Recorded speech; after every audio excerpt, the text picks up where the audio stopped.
A few years ago, I worked as a cashier at one of the major convenience stores here in Hong Kong. The store was open 24 hours a day, and I usually worked the night shift. The story I'm about to share with you took place during Ghost Month, which happens in July. For those of you who are not familiar, Ghost Month is a deeply rooted tradition across many parts of Asia. It's believed that during this month, the gates of the underworld open up, allowing the spirits of the deceased to wander freely in the world of the living. It's a time filled with respect and a little fear. And on one particular night, I experienced something I'll never forget. That night, I was working with my usual coworker, Sally. It was just the two of us. Our shift started at around 10 p.m. and it ran until 8 a.m. the next morning, a schedule that I was already very familiar with. In fact, I had worked so many nights with Sally that we both preferred the night shifts because it was usually quieter, slower, and honestly, it just suited us. Most nights, the store stayed pretty empty. Once in a while, a few late night guests would wander in for snacks or cigarettes, but for the most part, it was so quiet that Sally and I would sometimes take turns napping in the back room while the others stayed up to man the register. It wasn't a bad setup. The slow hours gave me time to read, catch up on books, or just work on little personal side projects while the city slept around us. It was peaceful. At least it usually was. A little while later, on this night, a young woman came into the store. I glanced up from my book and out of habit, I said, "Welcome." She looked like she was probably in her early 20s. She was dressed pretty normally, nothing that really stood out. She wore a simple white blouse and a pair of khaki pants like a young professional. I figured she probably stayed out late for a work function or something like that and is probably coming in for some water or juice. She didn't say anything back as I said welcome. She just quietly made her way toward the back of the store, over to the fridges where we kept the cold drinks. I didn't think much of it. I just shrugged it off and went back to reading my book. But I could hear her pacing lightly in the back for a few minutes. It sounded like she was just trying to decide what she wanted to buy. Maybe a late night soda or tea, nothing unusual. But then, without buying anything, she just simply walked back out of the store again, silent. She didn't say anything at all. I just brushed it off again. She probably changed her mind about getting anything and went back to my routine. About half an hour later, though, she came back in. Same young woman, same slow, quiet walk through the door. I greeted her again. "Welcome." Still no response. And just like before, she drifted toward the back of the store, back to the refrigerators. She moved almost exactly the same way, wandering near the cold drinks. I was looking at her now, and I noticed something strange. She wasn't really looking at anything. It was more like she was just standing there waiting for someone or something. Just to make sure everything was alright, I put my book down, stood up, and walked to the back of the store where she was still quietly lingering near the fridges. I approached her and asked her politely, "Is there anything I could help you with? Or if there's anything I could help you find tonight, please let me know." I also told her that I noticed she came by earlier, so I figured she was probably looking for something specific. She didn't react right away. For a few seconds, she just stood there, almost like she didn't hear me. And then she finally looked up and smiled at me, shyly, and said, "Oh, sorry, I'm actually not trying to purchase anything tonight. Honestly, I'm just here because I'm waiting for my boyfriend.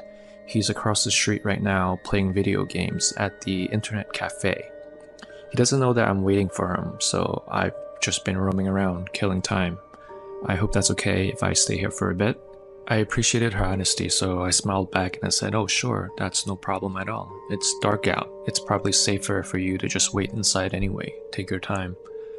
So she nodded and lingered back by the shelves near the fridge, standing there quietly as she waited. Since we had someone else in the store now, I didn't feel right just sitting down and reading my book again. It would look bad if a customer saw me slacking off, so I decided to find something work-related to do. I slipped into the back room and started unpacking some boxes, just new stock of drinks and snacks and a few other items, just getting everything ready for the day shift workers who would come the next morning. Sally was still sleeping in the break room, curled up pretty peacefully, and I didn't want to wake her, so I moved as quietly as I could as I was unpacking boxes, just slowly, one by one. The store was so quiet. You could hear the rustle of the packaging and the low hum of the refrigerators, but those were pretty much the only sounds in the whole store that night. I wrapped up in about 40 minutes or so. No other customers had come in during that night, and the store stayed pretty eerily quiet. I headed back up to the front by the seat, by the register, and the girl was still there. She was still standing in the same spot near the fridges. She was still waiting, standing super still just like before, and it doesn't look like she moved at all. Since neither of us seemed like we had much going on, and it was getting close to 4 a.m. at this point, I figured I might as well try and make some small talk with this girl. As I was chatting with her, Sally woke up. She stretched, yawned, and then wandered out toward the front. She also spotted this girl and gave her a friendly hello, and then she tapped me lightly on the shoulder and said, "Hey, I'm heading out to grab our food." We usually ordered from the same late night restaurant every night, so Sally already knew my usual order. It was routine for us, and tonight it was her turn to pick up the food.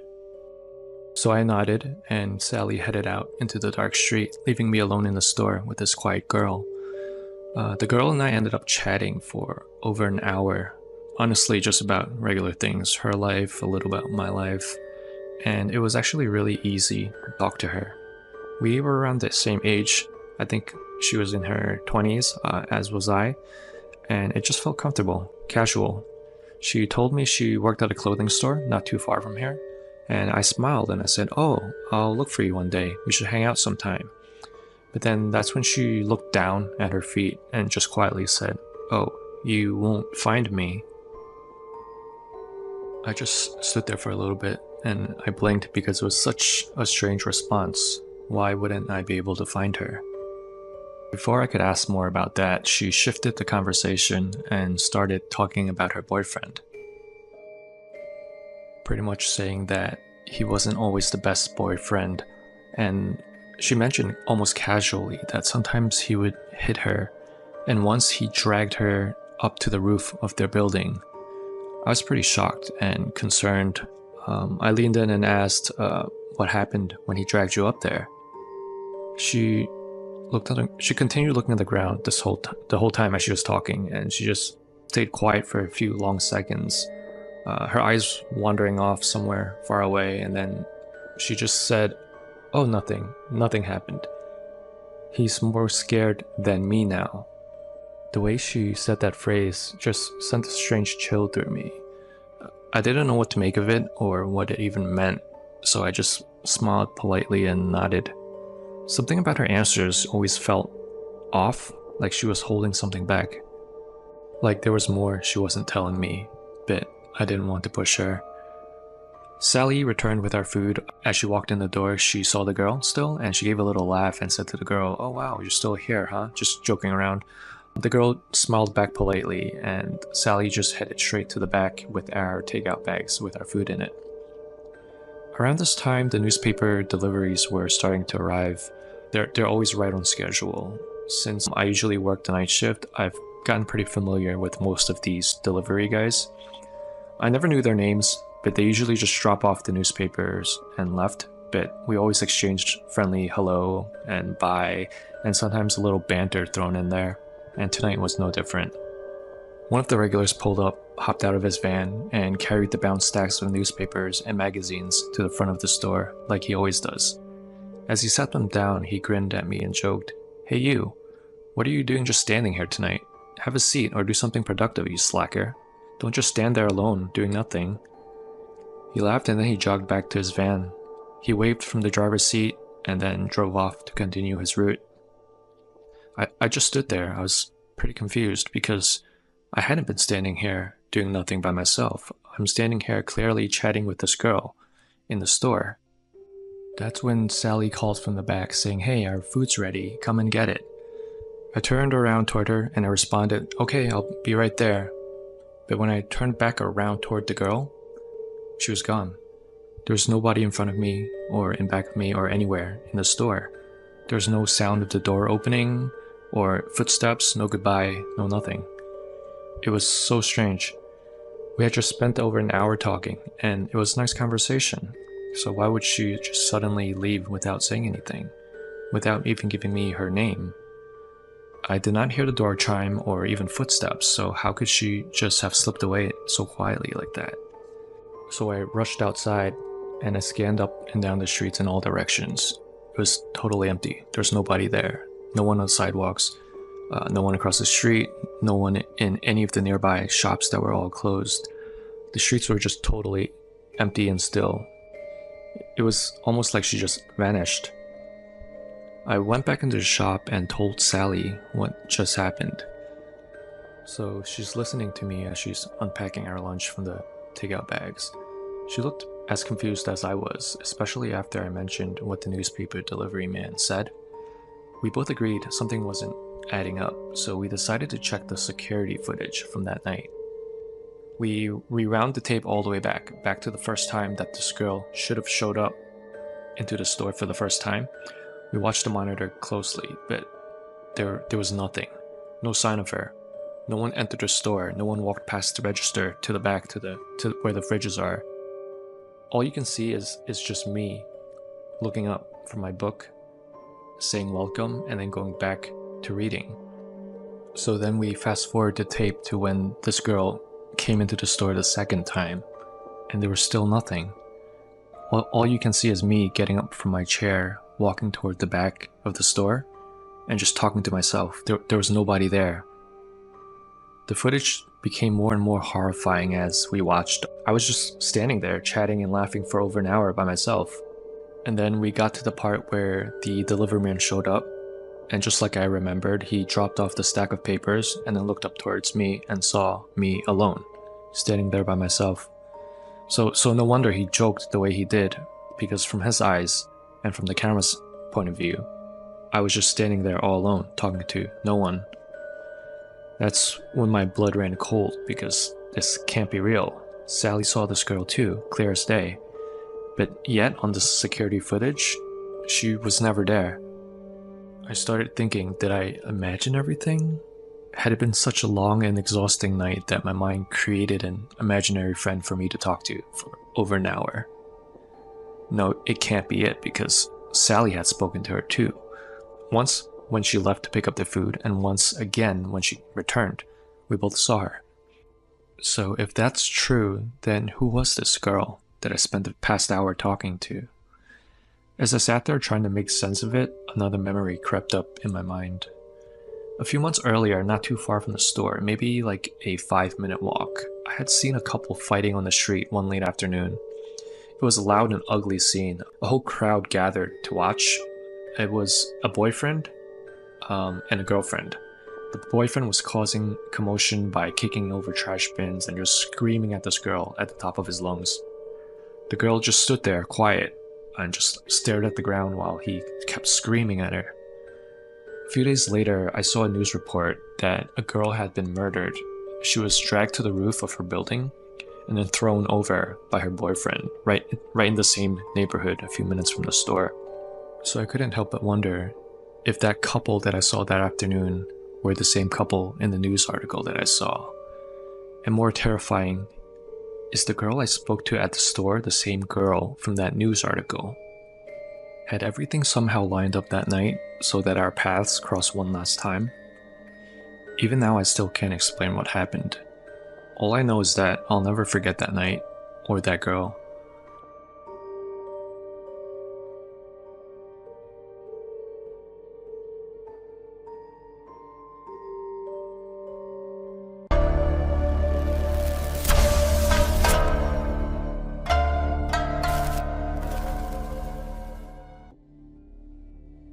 Hey everyone, happy Wednesday. Welcome back to another episode of Hong Kong Horror. Simon here. Tonight, we're heading over to mainland China for a pretty terrifying story that happened to a man who was trying to help someone out of kindness. Let's call him Yushin. After our story, as always, we'll break it down together from a Chinese cultural perspective to see if we can figure out exactly what happened to him. Now, let's turn down the lights, get comfortable, and let's dive right into it. The story started out as an ordinary night. It was a Friday night, and Yushin was out at a night market with his friend Larry, having suye, a late night dinner. This particular incident took place back in the early 2000s. Yushin and Larry were old friends, and every so often they would meet up at this night market to catch up on life over some cheap eats. Tonight was no different. They've done this a million times before. Yushin recently bought himself a moped, which he was mainly going to use to get around town, but he also thought that maybe he could use it to make some money as well.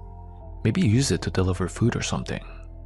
That night, he drove it with him to the night market to show it off to Larry, and this innocent act actually got him into a situation that he would never forget for the rest of his life. Yushin is a hard worker, and he moved to Guangzhou to find work. He grew up in a rural village that was close to Larry's, so they go way back. Larry? He still lived in the village, but he would make his way out to the city about once a month or so. The two of them would always meet up like this whenever he does come out.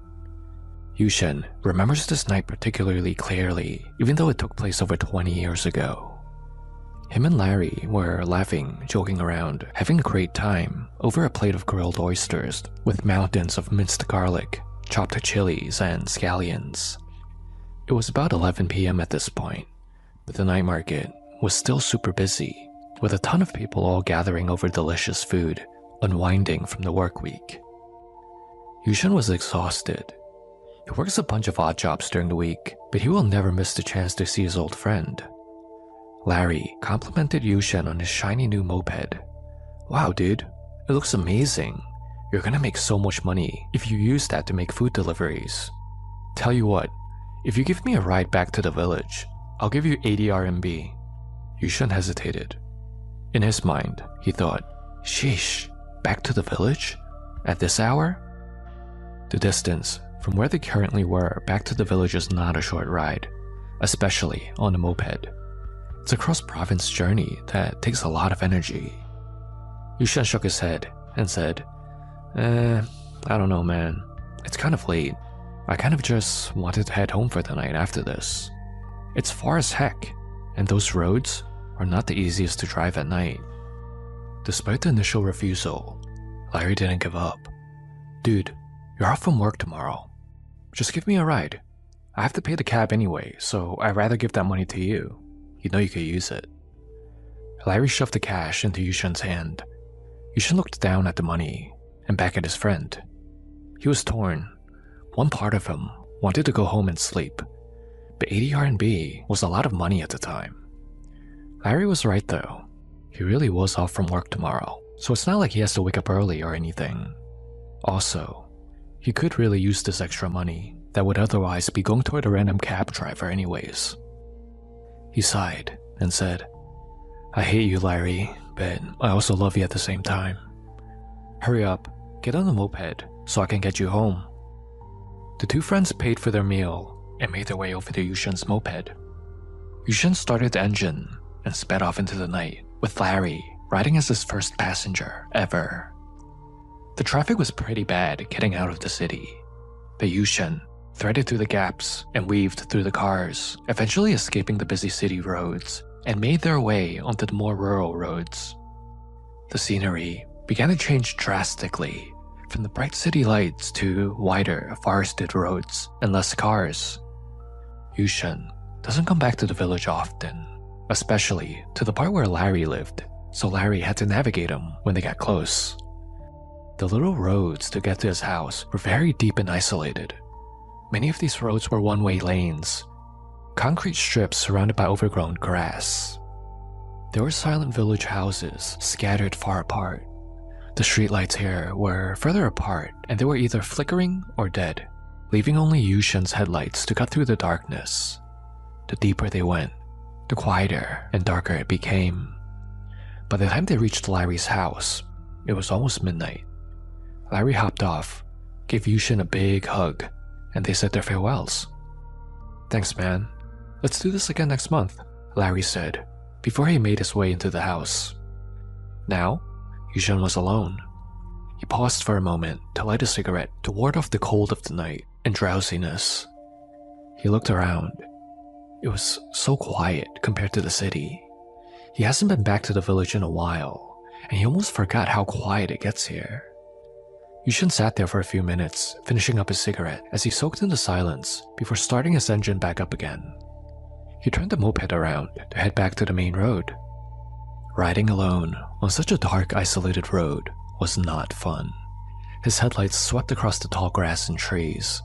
Yushin tried his best to pay attention and kept his eyes on the road until he reached a sharp bend in the road up ahead. The streetlight at the curve happened to be broken, so the only light came from his bike. As he banked into the curve, his headlight hit something standing there by the roadside under the broken street lamp. Yushin slowed down immediately. It was a woman. She stood there in the darkness, wearing a long, light-colored dress. She looked extremely out of place. She was very well dressed, clean, and her hair was done up in a neat bun. It looked as if she was getting ready to go to some sort of formal event with the way she was dressed. If Yushin was being honest, she looked extremely beautiful, even in the dim lighting. Yushin's heart skipped a beat when he first saw her because he was surprised someone was standing there at this time of night. But then his heart melted because he became intrigued as to who she was. She stood there perfectly still, staring blankly into space. But as Yushin slowly approached on his moped, she slowly raised her right hand and waved him down to stop. Yushin was a bit confused. Who was this gorgeous girl? And what in the world was she doing here, standing here alone at midnight in a place this isolated? This is so dangerous for her. His survival instinct screamed at him to stop. But then another thought crossed his mind. Maybe she's a factory worker, or a local who finished a late night shift and can't find a way home. Leaving a woman here all alone at night seems dangerous. Yushin decided to pull over beside her to see if she needed help at all. He looked at her as he slowly rolled up next to her. "Hey, miss. What are you doing out here alone so late? Are you going to the main road? Get on. I'll drop you off there. It's dangerous to be standing here alone this late at night." The woman stared blankly at Yushin, not showing any sort of emotion whatsoever. She didn't answer, only nodded slowly once. She spoke in a low voice, so low it sounded like she had no strength left to speak. "Yes, okay. Thank you." Yushin scooted forward to make room for her to sit in the back seat. The woman slowly stepped toward the bike and climbed on, sitting sideways like most women do when they ride a moped. The moment she sat down, the first thing that Yushin noticed was the weight. Creak. The rear shock absorbers bottomed out completely. The front of the bike even lifted slightly as she sat down. What the heck? Yushin thought. How is it possible that she's even heavier than Larry? Yushin felt uneasy. He swallowed hard, but tried to think positively, figuring that maybe something was wrong with his shocks. He slowly twisted the throttle and rode off into the darkness toward the main road, which wasn't too far away. After about 5 minutes, the atmosphere changed again. The air, which was already cool, suddenly turned freezing. Yushin's hair stood on end. Along with the strange sudden cold, there was also a very bad smell. As the wind was hitting his face, he kept getting little whiffs of something that smelled salty from the person behind him. It wasn't perfume or sweat. He could only describe it as the smell of wet dirt mixed with that salty smell, as if he left meat out for days. It was so bad that Yushin nearly gagged. He had to hold his breath and sped up to get to the main road faster. He couldn't believe that such a beautiful girl would smell so bad. The smell was such a turnoff for him that he was no longer even interested in getting to know her. As he accelerated, the bike began to wobble. Yushin started to feel a shaking motion coming from the back seat. Thud, Thud. Thud. It felt like the woman was shaking her legs or something as the moped was cruising along. Anyone who rides a bike or moped knows that if a passenger shakes their legs rapidly, the bike will lose balance. It becomes very difficult to control because of the shaking. Yushen had to brace his arms and grip the handlebars tight to stop the moped from tipping over. He started to get irritated now. What the heck was this woman doing? "Miss," Yushen yelled out. "Please, stop shaking your legs. The bike is losing balance, and it's hard to steer. We might crash if you keep doing that." Yushen was starting to regret picking the strange woman up at this point. As soon as he finished speaking, the shaking stopped. The bike became steady again. Yushen took a long breath, thinking they reached an understanding. But less than a minute later, the shaking returned. This time, it was even harder, faster, and more violent than before.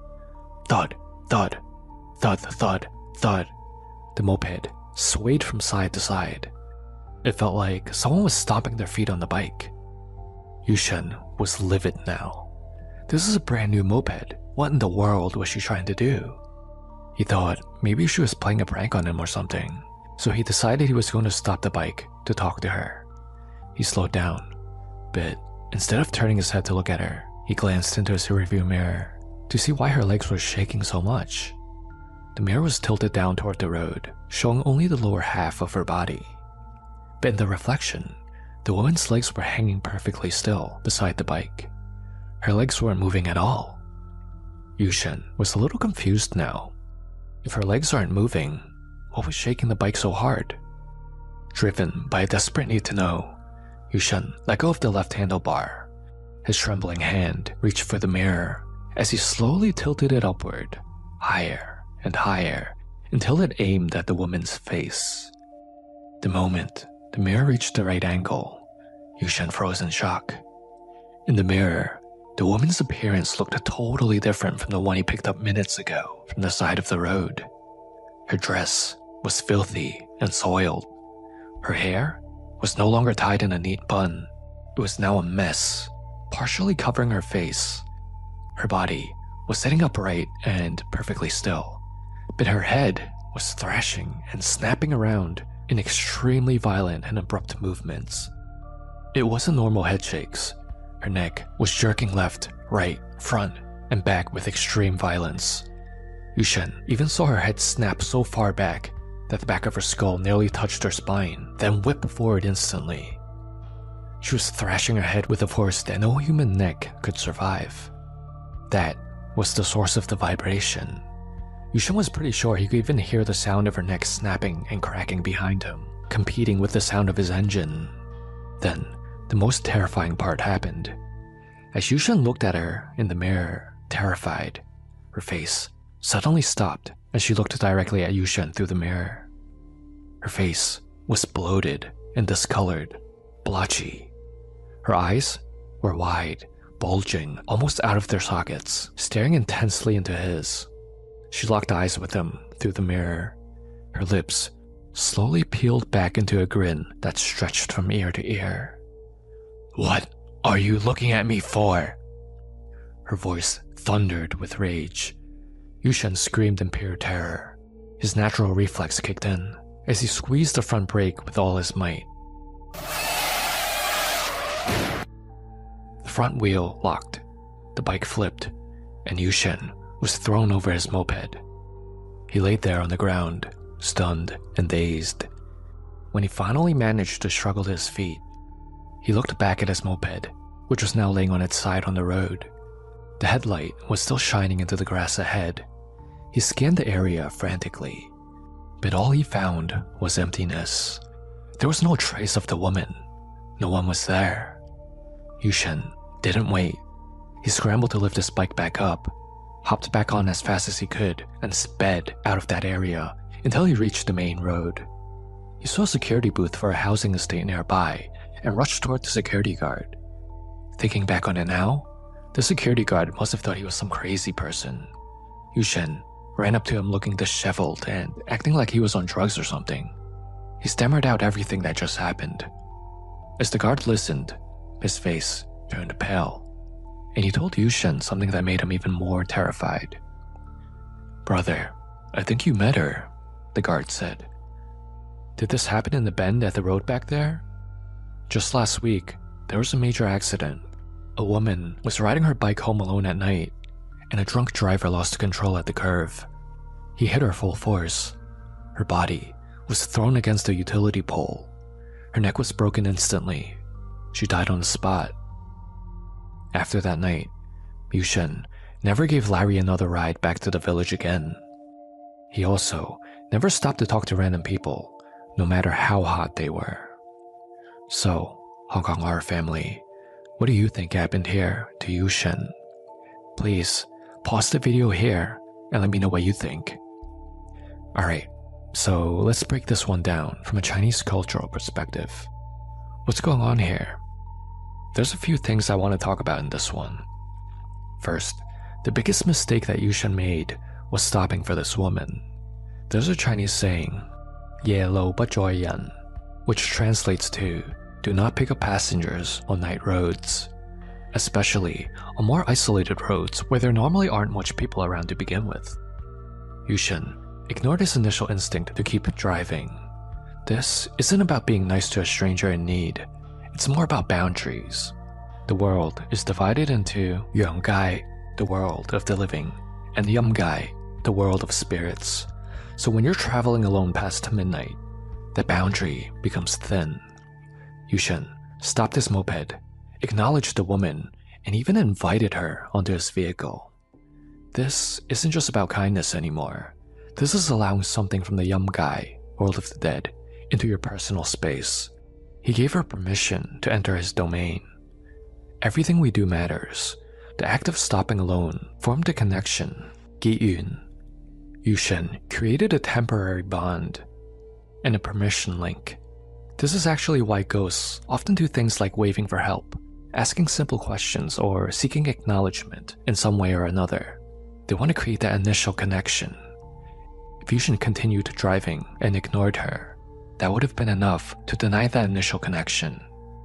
Now, Yushen stopped out of the kindness of his heart, but sometimes you really have to judge the situation and follow your initial instincts, because sometimes you don't know what you're being kind to. What he should have done was to just keep driving. Don't make eye contact, don't respond, and don't acknowledge. But you, if you don't engage, it won't disturb you. These types of spirits rely heavily on attention, acknowledgement, and permission. If you remove these out of the equation, they lose access to you. As for the type of spirit that this woman was, she's something we call Lo Bing Guai or Lo Guai. This translates to roadside ghost. They fit under the category of spirits known as Wan Sei Guai, violent death ghosts, and Yun Wan. These are spirits of people who died very suddenly. They don't accept their death, remain stuck around the location of death, and often they will try to interact with the living. Now, if you remember from past episodes, there's a subcategory of spirits called Ling, earthbound spirits. This female roadside ghost, Lo Bing Guai, most likely is in the earthbound spirit subgroup, Ling, meaning she's tied to a specific location and can't just leave freely. She will repeat behaviors within a fixed range. I wouldn't be surprised if other drivers passing by that bend in the road will come across her again on different nights. More often than not, these types of spirits do not fully realize they're dead, because death came so quick to them. They're oftentimes stuck in confusion or routine, so their behavior often looks like they're waiting for something, or just repeating certain actions. She most likely is reliving the thought of having to find her way home. Also, I want to add that new ghosts in this category are usually more dangerous compared to ones that have been around a little longer, because immediately after death is when their state of shock and resentment is extremely high. Confusion is also extremely high, while awareness is extremely low. This creates a very unstable spirit that can lash out unpredictably, lose control of their form, and they often shift between calm and violent states with no coherent reason. So now you might be thinking, but Simon, I thought they're bound to their location. Isn't this woman leaving the location by riding on Yushen's moped? Interesting question. But let's go a little bit deeper to understand this concept a bit better. When we say that the spirits are bound to their location, it doesn't mean to one exact fixed point. Think of it more like a radius. It's not a specific dot on the ground. The death site is the center, but the spirit can extend outward with a limited range. If you recall from the story, as Yushen and the woman got further away from the bend in the road, things started to shift. Her form started to change more towards her true form at death. It's not a matter of her getting weaker the further she was away from the center of where she was anchored. It's more that she was becoming more and more unstable. In Chinese folk belief, especially Dei Bokling and Wan Sei Guai, distance from the death site doesn't reduce power in a clean linear way. Instead, it's more like it introduces distortion, leakage, and loss of control. When she was at the center of her death site, her form was extremely stable, where she was even able to maintain an illusion of her beautiful self and life. She appeared calm and even human. Why? Because that location is saturated with her yin energy. Think of the center of her anchor point as a place with the strongest signal and stable manifestation. The further she moves out of it, the more interference there is to that signal. But the energy doesn't disappear. It just becomes more noisy and unstable. There's less control and more leakage of her true form. Maintaining that clean dress, calm, beautiful human appearance requires control. It's an actively maintained mask. The further she got from her anchor point, the illusion started to fall apart, where she started to reveal more of what she actually is through the rotting smells and body distortions. So think of it this way. The further from the anchor point, the more chaotic and less contained the output is. At the center, she can suppress her death state, but as she begins to destabilize with distance, her Seizhong, state of death, overrides everything else. It's not that she's choosing to reveal this form of herself, it's more so that she can no longer hold herself together. This also explains her aggression spikes as well. Yunhei Sathong. This is where the danger also increases, because the control drops, rational behavior decreases, and emotional residue increases, leaving behind only raw resentment, shock, and pain. She lashed out, screaming at Yushen, asking what he was looking at her for. She's acting out instinctively now. She's destabilizing physically and mentally the further she gets from the center of her anchor point. This brings us to another question that I think many of you might have. So, what was the end goal for this woman? What did she want with Yushen? So, there's no clean single answer to this question. Oftentimes, the answer is not that simple. It's usually a mix of instinct and compulsion. I think a better question we should be asking instead is, what forces were acting through her? I believe there are layers to her actions. The most baseline layer would be the looping behavior, behavioral replay. This is a fresh, Wan Sei Guai, wronged spirit, so her mind isn't functioning normally. Right now, it's closer to a memory stuck on repeat, and a final intention that was never completed. In her case, it was most likely her final intention of wanting to go home. This became her loop, as she tries to continue her journey home after death. At this base layer, she's reenacting the actions of finding a way home. Now, the layer on top of this is the directional instinct. So even though this woman doesn't fully understand that she's already dead, there's still a directional pull. She instinctively knows that she needs to leave this place she's currently in.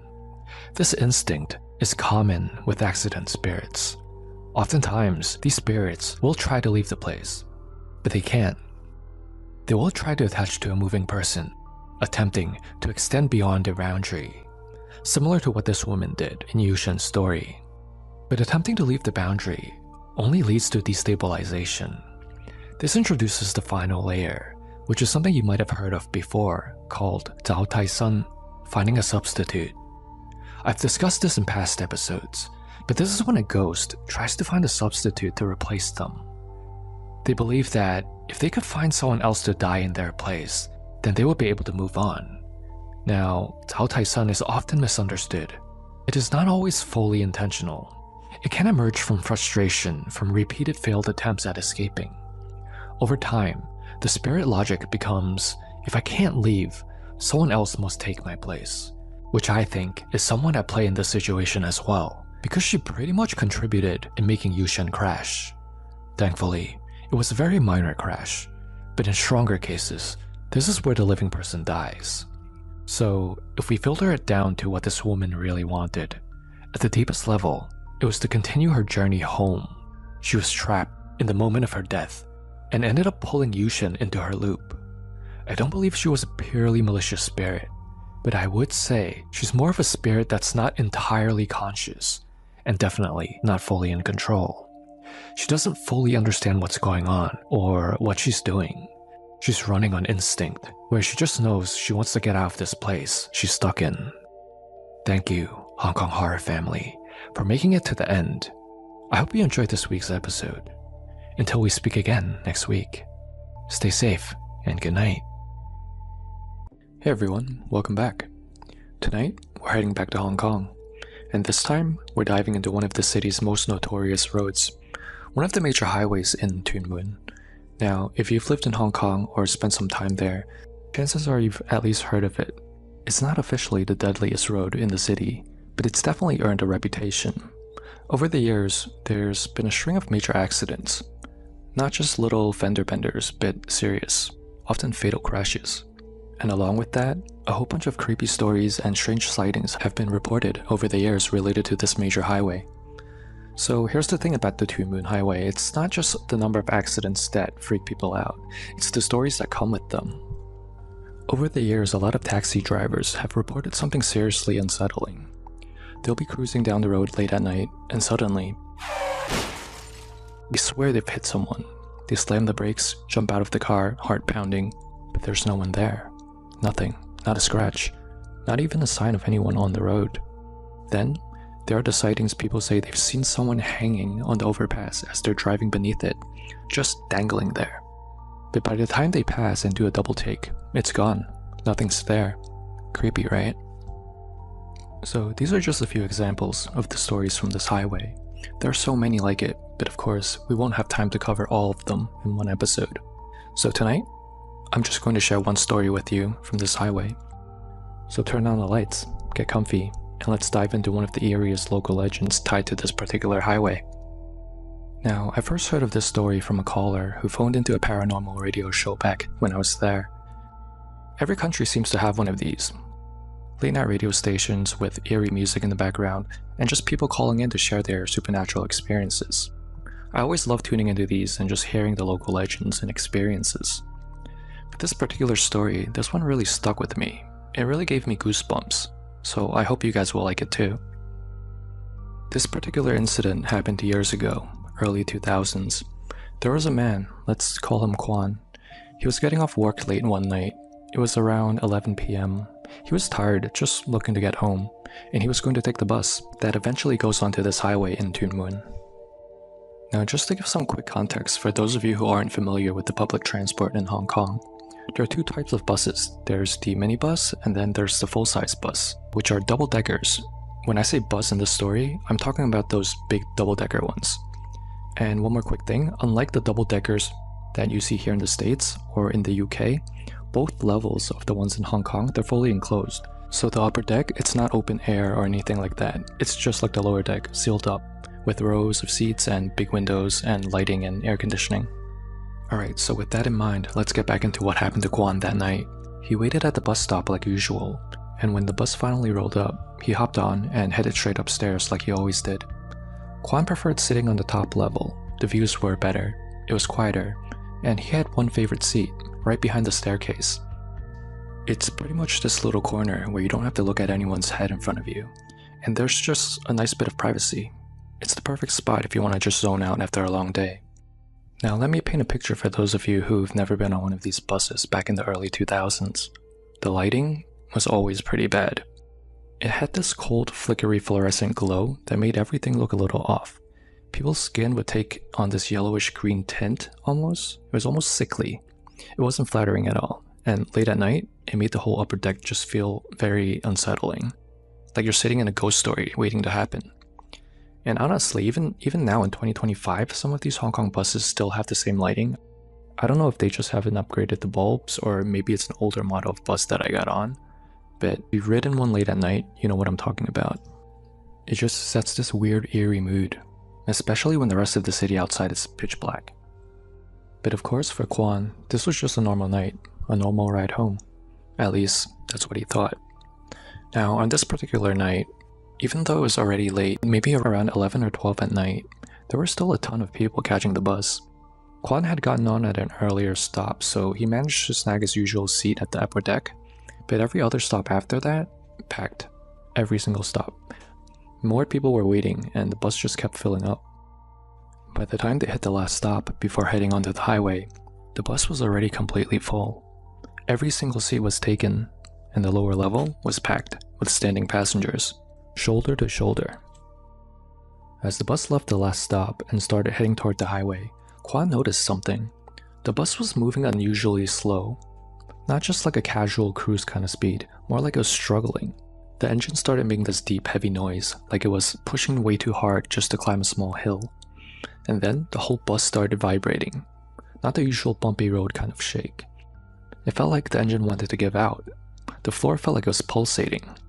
Kwan looked around, and a few people seemed to notice this too. Some glanced at each other, confused, but no one said anything. Then, the engine just died. The whole bus went quiet. The driver put it in park and stepped off the bus to check things out. Everyone sat there, waiting, wondering what was going on. A few minutes later, he came back inside and tried to start it up again. Turned the key, nothing. Tried again, still dead. Finally, he stood up and shouted, "Everyone, off the bus. The bus is broken. You'll have to wait outside for the next one." So now, it's nearly midnight. You've got a packed double-decker bus, stranded. People are tired and irritated, asking themselves how they got so unlucky tonight. Now, since there's only one staircase to get downstairs from the upper deck, and with the bus being totally packed, it was going to take a while for everyone to file out. Kwan wasn't in any hurry, so he figured, what's the point of rushing just to stand outside? So he stayed seated for a bit, waiting for the crowd to thin out. Made sense, right? May as well enjoy the seat while he still had it. He turned around to glance at the rest of the upper deck, and noticed that about 10 other passengers were doing the same thing. Just sitting there, like him. Calm, unbothered, just quietly waiting. Kwan thought, alright, smart crew. No need to push and shove, we're just all gonna end up in the same spot anyway. Some of them were gazing out the window, others just sitting back like they had all the time in the world. Eventually, once the aisle cleared up a bit, Kwan stood up and started making his way downstairs. As he looked back one more time while descending the stairs, those 10 passengers were still there, still sitting, still motionless, not even reaching for their bags, not even looking toward the exit. They looked totally calm, like they weren't in a rush to go anywhere. Most of them were just staring out the window. Kwan figured maybe they're just going to wait until the next bus comes before they bother getting up. So Kwan's standing outside now, just like everyone else, waiting for the next bus to show up. It's late and he's kind of regretting his decision to get up so soon. He thinks to himself, man, I should have just stayed upstairs like those smart passengers who stayed behind. Would have been more comfortable sitting down, at least. And as he was thinking that, he glances up, just casually looks toward the upper deck of the bus. That's when something strange happens. His eyes locked onto one of the passengers still seated upstairs. A man, sitting perfectly still near the back. And the moment their eyes met, the man started to smile. But not like a friendly smile. This was something else. It was slow, unsettling. Just this eerie, deliberate grin stretching across his face as he kept his gaze locked onto Kwan. Kwan, caught off guard, gives a polite little nod, the kind of automatic reaction you get when someone makes eye contact with you, and he quickly looks away. Then he looks back up again. The man is still staring at him, and now his smile is even wider. The kind of smile that looks very forced and awkward. Combined with that sickly yellow-green light from the bus's fluorescent bulbs, it made this man's expression look wrong, almost distorted. Kwan felt the hairs on the back of his neck stand up. Something about that smile just didn't feel human. And then, something even stranger happens. As Kwan kept watching, he noticed the other passengers, the ones who stayed on the bus, all slowly turning their heads toward him, one by one, all of them, staring at him with no expressions, except that man, still smiling. Eventually, after what felt like forever, the next bus finally showed up. Everyone started climbing aboard, including Kwan. He found a seat near the back, still feeling a little shaken, but trying to brush it all off. Probably just some weird guy trying to mess with me, he thought. But as the new bus pulled away, Kwan couldn't help but glance back at the broken down bus still sitting on the side of the road. By now, the lights had been turned off. The inside was completely dark. But as his bus passed by, he saw them. Those same passengers were still all sitting exactly where they were before. They were all staring at him still, every single one of them just sitting there in the dark. Eyes all locked on Kwan as he rolled past. So what do you guys think really happened that night? Were those just regular passengers who, for whatever reason, didn't feel like getting off that broken down bus? I mean, maybe they were just tired and planned to take the next bus instead. But if that's the case, why did the driver shut off the lights on them? Or could they have been something else? Spirits maybe? Lingering on the road already known for its dark history and tragic accidents? Let me know what you think. Was Kwan just imagining things? Maybe the creepy lighting and the cold AC played tricks on his mind. Or did he come face to face with something not entirely human? Alright, I know I said I would only share one story tonight, but I don't think that single story was enough, right? Okay, let me share one more with you then. This story also takes place in the same area as the previous one. This story happened to a minibus driver in Hong Kong. Let's call him Mr. Lau.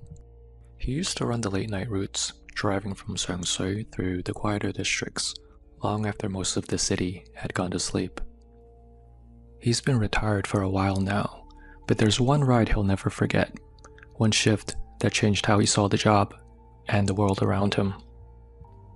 Most of his years behind the wheel were uneventful, just long nights, the occasional drunk passenger, maybe a stray dog crossing the road.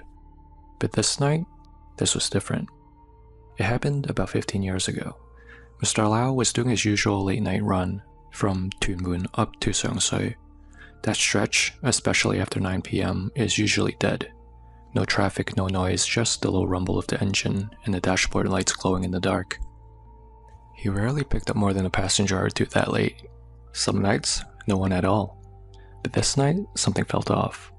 It started like any other shift. A little after 10 PM, he was cruising through Seung Sui. Streets were quiet.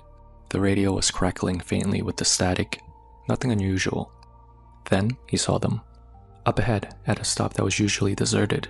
It was a large group of people, just standing there, under a flickering street lamp by the bus stop. He slowed down, puzzled. By this hour, most people were home already. There's nothing much in this area to begin with. But the group didn't move, didn't talk. They just stood there perfectly still, faces shadowed in the orange glow. Already something felt wrong. But what could he do? Maybe they missed the last bus. Maybe they were coming home late from work or dinner. So, he pulled over and opened the door. The passengers got on one by one. They dropped the coins into the fare box without saying a word. No eye contact, no smiles, just blank stares and quiet footsteps as they headed toward the back of the bus. It was odd, but not alarming. Not yet. The rest of the drive was pretty uneventful. No more passengers, no strange detours. When they reached the end of the line, the passengers all just got off in silence. No goodbyes, no thank yous. Just another quiet night. Or so he thought. Back at the depot, Mr. Lau turned in his fare box like usual, dropped it off, and then he went home. But the next evening, the moment he walked into the depot, his boss was waiting. Didn't say a word, just shoved a handful of crumpled paper into Mr. Lau's hands. At first glance, it looked like cash, but it didn't feel right. The paper was too thin, too dry, and the designs, they were all wrong. They weren't real bills. They were hell notes, joss paper, the kind that you burn for the dead, offerings for the afterlife. These were in your box you turned in. His boss snapped. What kind of joke is this? But Mr. Lau wasn't joking. He remembered those passengers paying with real money. He heard the coins drop, saw the bills go in. He swore it. But of course his boss didn't believe him. He thought he was pulling some kind of scam, swapping out the money and pocketing the real bills. Mr. Lau was furious. He'd driven for years, never had anyone question his honesty. So the boss said, fine, he'd take the route himself that night. Same route, same time. And sure enough, the same group of passengers was waiting at the same stop again. They boarded, paid in real Hong Kong dollars, and sat down quietly. The boss watched every step. But when he returned and opened the box again, held notes again. He didn't say anything at first, just stared at the notes in his hands. The next morning, he went straight to Wang Daixin Temple, came back with the talisman, bright yellow, covered in red ink symbols. Mr. Lau didn't question it, he just hung it on the rearview mirror that day, just in case. He didn't care how it looked. After what happened, he wasn't taking a chance. That night, Mr. Lau took the wheel again, talisman swinging gently from the mirror. As he neared that same stop, he braced himself, but this time, it wasn't a crowd, just a young couple. Nothing strange about them. The man wore a black leather jacket. The woman had a handbag slung over her shoulder. They looked like a normal couple, heading home. They stepped on, paid in cash, and sat down right behind Mr. Lau. At first, nothing felt off, but soon, the air inside the bus started to change. He couldn't explain it, just heavier somehow, like something unseen had joined them. Mr. Lau glanced in the mirror, and that's when his blood ran cold. The woman's face? Half of it was gone, torn away, exposing bone and the hollow socket where her eye should have been. And the man? His body was mangled, chest caved in, arm was twisted in an unnatural angle.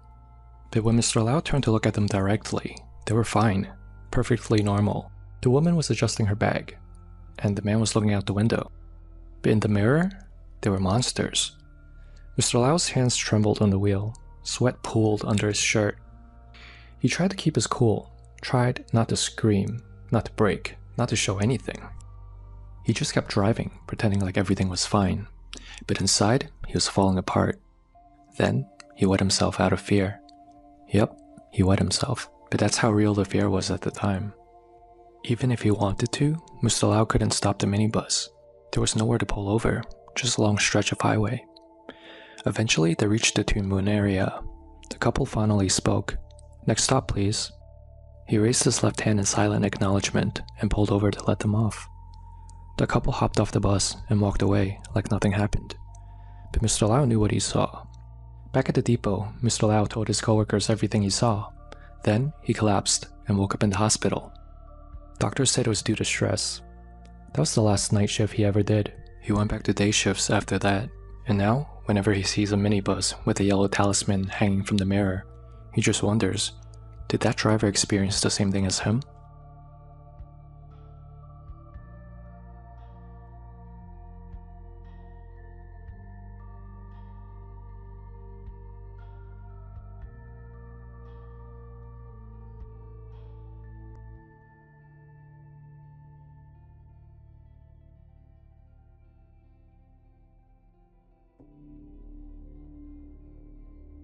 Hey everyone, welcome back to another episode of Hong Kong Horror. I'm your narrator, Simon. Do any of you enjoy traveling? And when you check into a hotel, how often do you think about the room itself? Who stayed in it before you? What kind of lives have passed through it? I'll admit, it's always on my mind whenever I check into a new hotel. Not the most relaxing mindset for travel, I know, but I can't help wondering, did anything tragic ever happen here? Tonight's story is one that's been floating around the web for a bit. It takes us to Fukuoka, Japan, where a Hong Kong family checked into a hotel and had a terrifying encounter that might just make you think twice the next time you settle into your own room. And as always, at the end of this story, I'll share my own interpretations from a Chinese cultural perspective.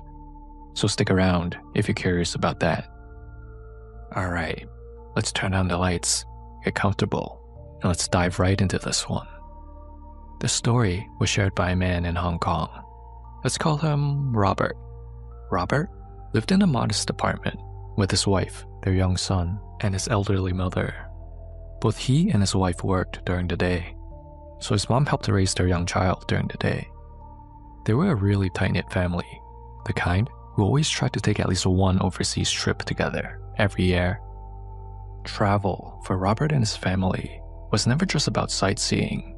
It was a way for them to step out of the daily grind, to sit down for meals together without rushing, to give his mother memories she could hold on to while she was still healthy enough to join them.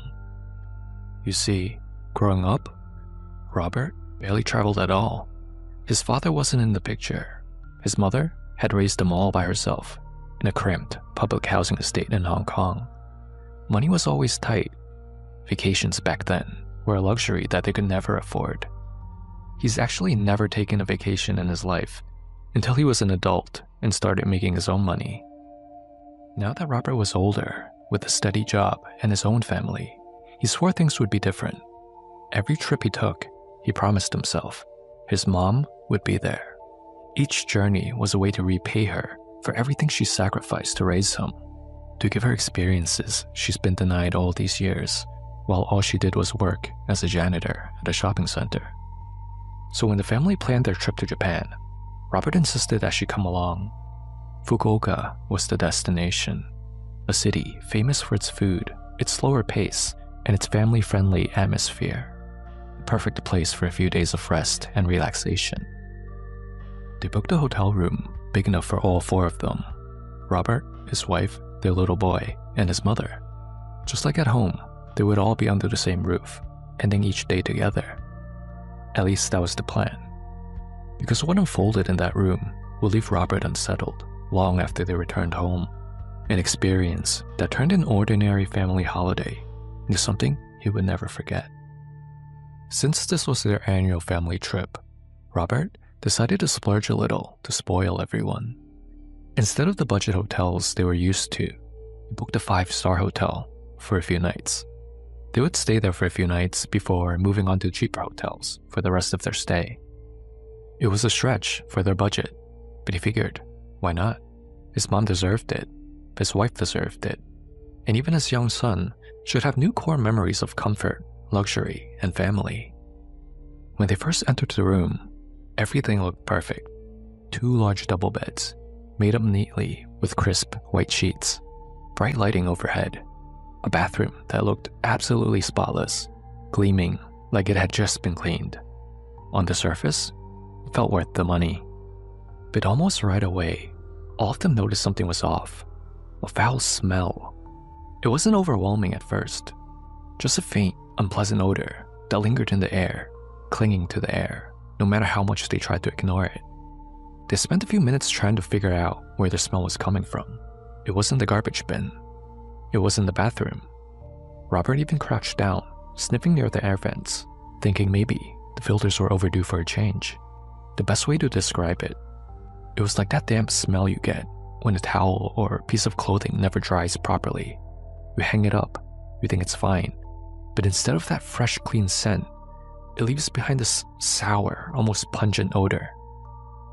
Robert thought maybe it was also the air conditioning. The filters probably needed to be cleaned. His wife assumed it might be the cleaning rag that the housekeepers used to wipe the room down with. His mother didn't say much, though Robert noticed her brow furrow slightly, as if the smell reminded her of something she couldn't quite place. No matter how spotless the room looked, something about that odor made the space feel less welcoming. After a few more minutes of searching and coming up empty, they gave up. It wasn't like the smell was unbearable, but in a 5-star hotel, you notice these things. Robert finally picked up the phone and called the front desk. He explained the situation politely and asked if there was any possibility of moving to another room. The staff apologized right away, their tone professional. They understood, they said, but unfortunately, it was peak season. Every other room was already occupied. There was nothing they could offer him except to bring up a few air fresheners if he wanted them. Robert politely declined and hung up. Disappointed, but not surprised. Japan in the summer is always busy. It wasn't like they could just walk out and find another hotel, not with his mother and young son in tow. So, they decided to make the best of it. They unpacked what they needed, tried to ignore the damp odor, and went on with their day. That night, after a long day out, they returned to the hotel. Dinner had been fun. they went to a conveyor belt sushi spot nearby, the kind where the plates kept rolling past and you just grab what you want. The mood had been light, everyone laughing, their bellies full. When they got back to the room, things quieted down. They took turns using the shower. Robert laid back on one of the beds, half watching the TV, half scrolling through his phone. His wife was in the shower, the sound of running water humming steadily behind the bathroom door. On the other bed, his mother was playing with his son. She was smiling, moving a small toy truck back and forth with him, keeping him entertained while he giggled and clapped. While they played, the boy lost his grip and the toy truck rolled across the blanket, bounced off the side, and disappeared into the shadows under the bed. The boy immediately reached down, pointing, "Truck, truck!" Robert's mother gave him a reassuring pat, then leaned forward, slowly lowering herself to check under the bed. And that's when the mood shifted. Grandma bent down to help. With one hand on her knee for support, she used the other to lift the edge of the bedspread, peering into the darkness beneath. And that's when it hit them. The smell. It grew stronger instantly, wafting out from under the bed in a way that made Robert wrinkle his nose. It wasn't just the faint dampness they had noticed earlier. This was sharper, heavier, like the smell of damp clothes, mixed with the odor of rotting meat. Robert looked up from his phone, uneasy. He saw his mother frozen there for a moment, her eyes fixed on the space below the bed. "Ma, you okay?" he asked, swinging his legs over the side. He started to stand, ready to come over to help her find the toy truck. But before he could take a step closer, his mother let the bedspread drop back into place. Her voice came out sharper than usual, firm in a way that made Robert pause. "Moya, nothing's there," she snapped, waving him back. "Don't come over." He continued trying to come over to check, but she scolded him harshly, with unusual firmness. "어두워 모예로." I said there's nothing. Leave it. We'll get him a new toy. Robert blinked, caught off guard. His mother almost never raised her voice at him. She sounded shaken, though she was trying hard to hide it. For a moment, the room was silent, except for the muffled sound of the shower running behind the bathroom door. Robert sat there, staring at her, the unease in his chest tightening. He didn't want to push her, but deep down, he knew something wasn't right. She insisted on sleeping on that bed herself, the very one she had just peeked beneath. Robert didn't like it. Something in her tone, the way she had snapped at him, told him she wasn't being honest with him. But she was his mother, and she was stubborn, so he let it go for now. That night, Robert, his wife, and their son crowded onto one bed. His mother lay down alone on the other. Robert tried to distract himself with the television again, but his mind kept circling back. The room wasn't that big. How could a toy truck just vanish like that into thin air? He checked the floor. He checked around the edges. Nothing. And his mother's reaction when he wanted to look under the bed. It wasn't normal. She had looked right at something before dropping the covers again. He was sure of it. What did she see that she doesn't want to talk about? The odor still lingered faintly in the air. That damp, pungent smell. No matter how much his wife sprayed her perfume to mask it, it clung stubbornly, like it was coming from deep inside the room itself. Robert laid awake far longer than he meant to, staring at the ceiling. Something about this place was wrong. And by the time the truth came out, he would wish he had pressed his mother that very first night. For 2 nights, they stayed in that room.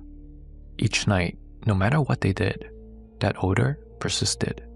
They tried running the air conditioner, spraying perfume, even leaving the bathroom vent on all night. But the smell was always there, hanging in the air like a warning. By the time they checked out, Robert's mother was in bad shape. Her skin looked pale, her body weak. She complained of dizziness and nausea. On the way to their next destination, she began vomiting, and Robert had to rush her to a local hospital in Fukuoka. The doctor said it looked like some kind of infection or heat exhaustion, but Robert couldn't shake the feeling that it was connected to that room. They cut the trip short. Once she was stable enough to fly, the family brought her back to Hong Kong. Even then, she was bedridden for days, shivering with a fever, unable to keep food down. It was only after she began to recover, when she was finally strong enough to speak more, that she admitted the truth. Robert sat at her bedside, asking her again and again what had taken place in that hotel, why she had reacted so strongly, why she had insisted on sleeping on that bed. And she finally told him. That night, when she lifted the bedspread, Robert's mother had seen something that wasn't meant to be seen. Curled up in the shadows beneath the bed was a small child. Its skin was pale, drenched, as if it was just pulled out of the water, hair plastered on its forehead, and in its tiny hand was the missing toy car. The child looked straight at her, and then it smiled. Not the kind of innocent smile you would expect from a child. Something off, stretched just a little too wide. The eyes fixed on her as though it had been waiting, slowly, deliberate. It began crawling forward, inching out from under the bed. In that moment, instinct took over. Terrified, she dropped the bedspread back down, snapping it shut like a curtain, and forced herself to act as if nothing had happened. She told Robert there was nothing there. She insisted on sleeping on that bed herself, shouldering that fear alone, and said no more about it, fearing that it will ruin everyone's vacation that was already fully paid for. Hearing his mother's confession, Robert finally pieced everything together. Why the toy had vanished, why that damp, rotten smell never left, and why his mother had insisted on taking that bed for herself. She had carried the weight of that fear in silence, and afterwards, she carried that sickness in her body for 2 full weeks, only recovering after visiting a spiritual master back in Hong Kong who helped cleanse her of lingering energy. So, what do you think happened here? Who is this mysterious child under the bed? Was it the ghost of someone who had once died in that room, in accidental drowning that the hotel kept quiet? Or was it simply a wandering spirit that found shelter beneath the bed? Please pause the video here and let us know what you think in the comments below. Alright, so what do I think happened here from a Chinese cultural perspective? Let's break it down a bit. There's a few things that stood out to me. The first was the smell. In Chinese culture, there's a very old belief that the world of the dead carries a scent. When yin energy gathers, it often manifests as odors, damp, rancid, rotten, or moldy. The Cantonese term "sapmei," damp smell, is sometimes used when describing a haunted place. It's not that clean dampness of rainwater, but a heavy suffocating stench, like mildew, that refuses to leave. Smell, in Chinese tradition, is considered one of the senses most sensitive to the spirit world. Unlike sight or hearing, which can be doubted or brushed aside, smell is harder to explain away. When you walk into a new place and that pungent, sour odor clings to you, even if the room looks perfectly clean, it's often interpreted as a warning sign. Some Taoist masters explain it this way. Yin spirits, especially those who died tragically or violently, retain moisture. Their presence creates a wet atmosphere. That's why ghost encounters are so often linked to water or to cold drafts. It's not just a coincidence that Robert's mother saw a wet child under the bed. The odor of dampness was the first sign that the spirit was already there. The second thing that stood out to me was what Grandma saw under the bed. In Chinese culture, children are believed to be closest to the spirit world. I'm talking about living children. Their yang energy, the vital life force that protects us, hasn't fully matured. That's why babies and toddlers often cry at nothing, or point to things in corners that adults can't see. Elders will even say, 小朋友眼灵通. Little ones are spiritually connected. But when it comes to a spirit child, that's a different story. It's considered one of the most yin presents that you can encounter. Why?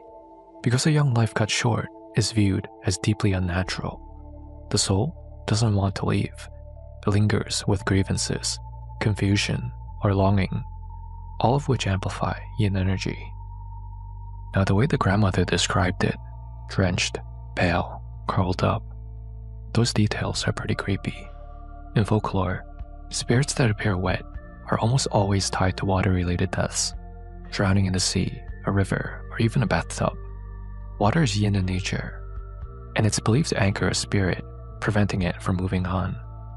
That's why rituals for drowned souls are especially elaborate. They need to be guided properly, or else they remain bound to the place of their death. And then there's the toy truck. Spirits, especially child spirits, are drawn to objects they're familiar with. They crave attachment. When a ghost picks up a belonging from the living, it's a way of bridging the world with ours. In some traditions, this is seen as a form of borrowed life, a spirit clinging to the vitality of the living by holding onto their possessions. So what was it that Robert's mother actually saw? I think she most likely saw the ghost of a drowned child, still trapped in that room, hiding under the bed. By taking the grandson's toy, it wasn't just playing, it was reaching out, showing resentment for the life it lost, or even trying to latch onto the boy's energy. This is why her reaction of dropping the covers and claiming the bed makes sense culturally. In many Chinese families, the elder will silently absorb the risk rather than expose the younger ones to danger. She didn't want her grandson, already marked by losing his toy, to be further entangled. In Chinese families, it's often said that the elders carry a heightened sensitivity to the unseen. Some believe it's because with age, the body's yang energy weakens, and the boundary between yin and yang thins out. In other words, the closer you are to life's end, the easier it is for spirits to approach you and be seen by you. But there's also the cultural role of the elder. In traditional Chinese thinking, it's the elder's duty to protect the younger generations, to absorb hardship, so the children and grandchildren don't have to. That's exactly what Robert's mother did. When she saw the ghost child under the bed, she didn't scream or reveal the truth. She pulled the blanket back down, claimed that bed for herself, and silently bore the burden. It's the kind of silent sacrifice that speaks to the instinct of a parent who's lived through scarcity and struggle. A mindset of better me than them. The cost of that decision, though, was illness. In Cantonese, we call this chung sat hei, being struck by contaminated spiritual energy. When someone encounters a restless spirit, especially up close, it's believed that the body absorbs that yin. The result? Fevers, weakness, nausea, even prolonged sickness that doctors can't easily explain. It's not just psychological, it's the body being weighed down by what doesn't belong to it. This is why, after returning to Hong Kong, Robert's mother needed to see a Taoist master, a cleansing ritual, often done with incense, blessed water, and chanting. This is believed to purge this dirty energy. Only after that, she began to recover. Without such a ritual, many believe that the sickness could linger indefinitely, or even shorten a person's life. So in the grandmother's reaction, you could see both sides of Chinese tradition, the spiritual reality of yin contamination, and the cultural instinct of an elder protecting her family at any cost. She carried the sickness so that her son and her grandson wouldn't have to. She carried what she witnessed in silence so her family wouldn't panic and have the trip ruined. It's a chilling reminder that sometimes the scariest part of these stories isn't the ghost itself, but the quiet sacrifice someone makes to protect the people they love. So who was this child under the bed? The most likely explanation, given the details in the story, is that it was the spirit of a child who drowned. Maybe in the hotel pool, maybe in a bathtub. These accidents happen quietly. Spirits of drowned children are said to linger in damp places, carrying that heavy odor of wetness. The fact that Robert's mother described the child as drenched and pale supports this. Another possibility is that the child wasn't tied to the hotel at all. In Chinese belief, wandering spirits sometimes attach themselves to families, following them from place to place. Hotels, being transient spaces, can act like way stations for such entities. The son's toy truck might have attracted it. Child spirits are often drawn to toys or candy. Thank you, Hong Kong horror fans, for making it all the way to this point of the video. I hope you enjoyed this week's episode. I'm looking forward to speaking with all of you again next week.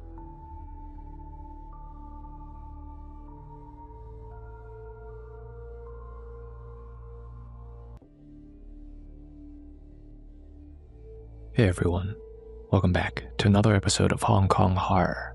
I'm your narrator, Simon. Did any of you ever pull pranks when you were kids? I know I did. When I was in the 2nd grade, my neighbors and I would ride our bikes around the neighborhood playing Ding Dong Ditch. We dared each other to ring random doorbells and then pedal away as fast as we could before anyone came out. It was all laughs, that rush of adrenaline, the fear of being caught. Until we actually did get caught. The homeowner burst out the door, yelling at us to go home. There are a lot of harmless pranks that kids still pull, even today. But sometimes, you really have to be careful, because some pranks, if you cross the line, can change everything. Tonight's story is a well-known one across Asia. It's been told in a few different versions over the years, but the message is always the same, a prank that went horribly wrong. And after the story, as always, we'll break it down together. I'll show what I personally think happened from a Chinese cultural perspective. So turn on the lights, get comfy, and let's dive right into this one. Also, one more note. As a reminder, this is my only YouTube channel. So if you hear my voice being used on any other channel, it's not me. Someone probably cloned my voice with AI. I only narrate on this YouTube channel. And occasionally, I do collaborations with other YouTubers. This next story was shared by a man in Hong Kong. Let's call him Agit. This happened many years ago, back when cell phones were still brand new, and only a few people actually had one. Most folks still relied on landlines, or the old public payphones you would see on the street corners. Back then, Agit was just your typical high school kid, definitely not the studious type. His grades were terrible, always near the bottom of the class, cared more about hanging out with friends and playing soccer after school. But more than anything, Agit was a prankster. He and his friends loved causing harmless trouble, playing Ding Dong Ditch after school, ringing random doorbells in old apartment buildings, and sprinting away before anyone caught them. In class, he balanced chalkboard erasers above the doors so that anyone that walked in would get showered in a puff of white dust. And of course, there were prank calls. Before the age of smartphones, prank calls were every teenager's favorite pastime, especially back then, when caller ID wasn't really a thing yet. Agit lived in a public housing estate with his parents. Aside from watching TV, there wasn't really much else to do indoors, so he spent most of his time outside, either wandering around town with his friends or playing soccer. It was always more fun than staying inside that cramped little flat. Not too far from his building, there was a single phone booth. One night, after a long game of soccer, Agit was walking home, sipping an energy drink he picked up from 7-Eleven. On a whim, he decided to step into that phone booth to make one of his infamous prank calls. He had a pocket full of loose change and figured, why not? He did this pretty often. Prank calls were his thing. He loved them. He never knew what kind of reaction he would get. Sometimes people were just confused. Sometimes they got really angry. And other times they would get scared. As he slipped a coin into the slot, he wondered, what kind of reaction will he get tonight? Tonight, Agit decided he wanted a confused reaction. He dialed a random number off the top of his head. The line rang a few times before a man picked up. "Why?" the man said. Agit breathed heavily into the receiver, but said nothing. "Why? Bimwaya? Who's this?" the man repeated, sounding annoyed. That's when Agit spoke. "I'm downstairs. Can you come open the door for me?" The man went silent for a few seconds. You could almost hear the gears turning in his head, trying to figure out who was calling him so late. "Who is this?" he demanded. "Just come down and open the door already. I've been waiting forever," Agit said. Then click. Agit hung up, grinning to himself. He could already picture this man standing in his living room, confused and irritated, wondering who on earth might be waiting outside for him. Feeling proud of himself, Agit was about to step out of the booth when he noticed something. A small folded slip of paper sticking out from a narrow slot behind the phone. It looked like it had been there for a while. On it was a phone number, with a few little hearts doodled beside it. He still had some spare change left. Why not, he thought. One more prank call for tonight. Holding the paper in one hand, he dialed the number with the other. The line rang a few times. Then a young woman's voice answered. She was soft-spoken, almost whispering. Her voice sounded distant, like she was calling from another room or somewhere really far away. Agit decided to turn up the creepy factor. "Hey beautiful," he said playfully. "I'm downstairs. Hurry up and come let me in." There was silence. Then, after a few seconds, the woman replied, very faintly, "Okay." And then, the line went dead. Agit was stunned. No reaction at all? Unsatisfied, he slipped another coin into the phone and dialed the same number again. As the line started to ring, time seemed to slow down, each ring echoing longer than it should have. It felt like it was ringing forever, before, click, the same soft voice answered. "Hello?" Agit deepened his tone, trying to sound older. "Hey gorgeous, I said I'm outside.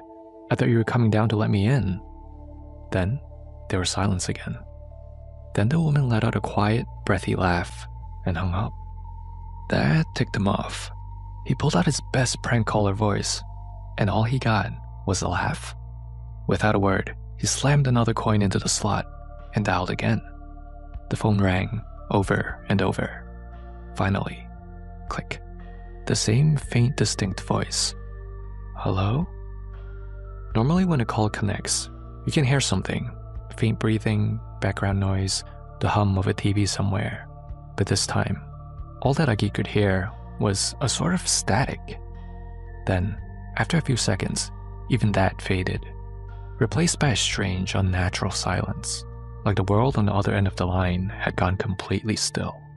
Before Agit could say anything, the woman spoke first. "I'll come find you."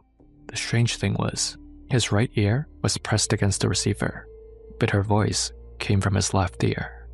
Then, click, the line went dead. "What the?" he muttered under his breath. Feeling a little unsettled now, Agit decided to call it a night. He folded a little slip of paper and tucked it into his pocket, already planning to prank call that same girl again another day. As he strolled home sipping his energy drink and humming an old Cantonese pop tune, something made him turn around. The phone booth he just stepped out of was maybe 20 seconds behind him, and there, standing just outside the booth, was a girl in a white dress, peering through the glass like she was looking for someone inside. She didn't move, she just stood there, staring in. Agit froze for a second. His mind flicked back to that call. No way, he thought. It can't be her. It was probably just someone waiting to use the phone. After staring for a few more seconds, Agit turned back around and continued walking home. Honestly, he forgot about the whole thing for a few days. But a couple of nights later, again, after one of his late night soccer games, he reached into his pocket and felt something familiar. That slip of paper, the one with the phone number and the little hearts drawn beside it. He smirked. Perfect night to prank her again, he thought. When he reached the phone booth near his apartment, he stepped inside, dropped a coin into the slot, and dialed the number again. The phone rang a few times, but no one picked up. Agit figured she wasn't home, or maybe she was too scared to answer this time. He chuckled proudly at himself, thinking that maybe he really had gotten to her last time. He hung up and was about to leave, when the public phone rang. The sudden sound made him freeze. Booth was empty. The street around him was quiet. Slowly, he picked up the receiver. "Hello?" he said. There was a harsh, distorted static on the other end. Then, a click, as if someone had just hung up. But before Agit could lower the receiver, he heard it. A voice, loud, sharp, and close. Not through the phone, but inside his head. "Found you." Followed by laughter. Startled, Agit dropped the receiver, heart pounding. He could feel it, that cold, prickling sense that someone was right behind him. Slowly, he turned around. Pressed up against the glass of the phone booth was a woman, the same woman in the white dress he saw a few nights ago. Her face was inches from his, smiling. But the smile was too wide, too stretched, too wrong. She stared straight at him through the glass, her grin twisting even wider as a sound began bubbling out of her throat. A laugh.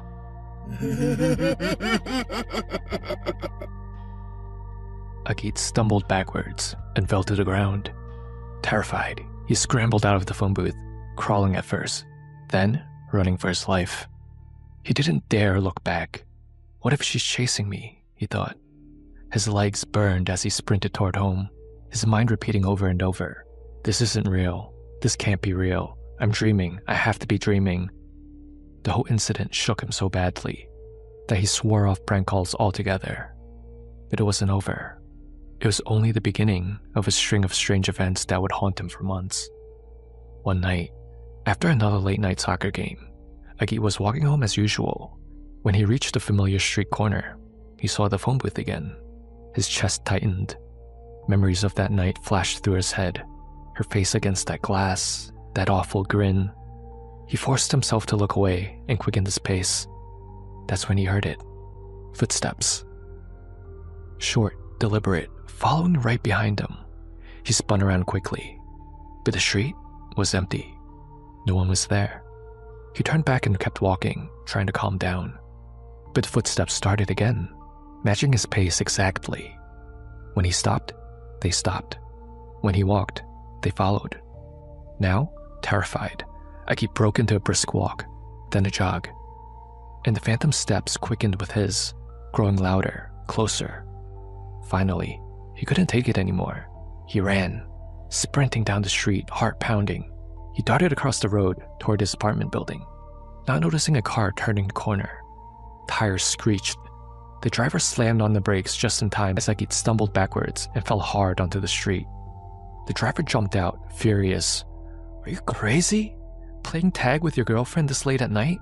You're gonna get yourself killed." The driver threw out a few Cantonese curses at Agit before getting back into his car and speeding off. Agit sat there, trembling. His knees were scraped, but otherwise he was fine. What wasn't fine was what the driver had said. Playing tag with your girlfriend? Agit slowly turned his head. There was no one there. He had been walking home completely alone.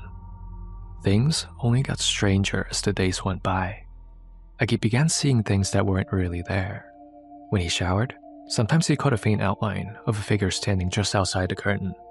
But every time he pulled it back, no one. In his living room, the little nightlight that turned on with motion began flickering randomly throughout the night, even when the air was still and no one was near it. And then came the nightmares. Night after night, Agit dreamed of that phone booth, the same scene replaying again and again. The woman in the white dress, her face pressed against the glass, whispering the same words each time. "Give it back. It doesn't belong to you." Agit had no idea what she meant, but every time he woke up drenched in sweat, heart racing. His health began to decline. He caught colds constantly, and his body ached all the time. When he played soccer, he would trip, twist his ankle, get injured in ways he'd never used to. It felt like everything in his life was starting to fall apart. One night, after school, he rode his bike to a nearby herbal tea shop, one of those old school top places, to pick up some medicine for his parents. The shop owner, an older auntie, known for chatting with all her customers, smiled as she handed him the herbs. "Such a good son," she said, "coming all this way to buy medicine for your parents."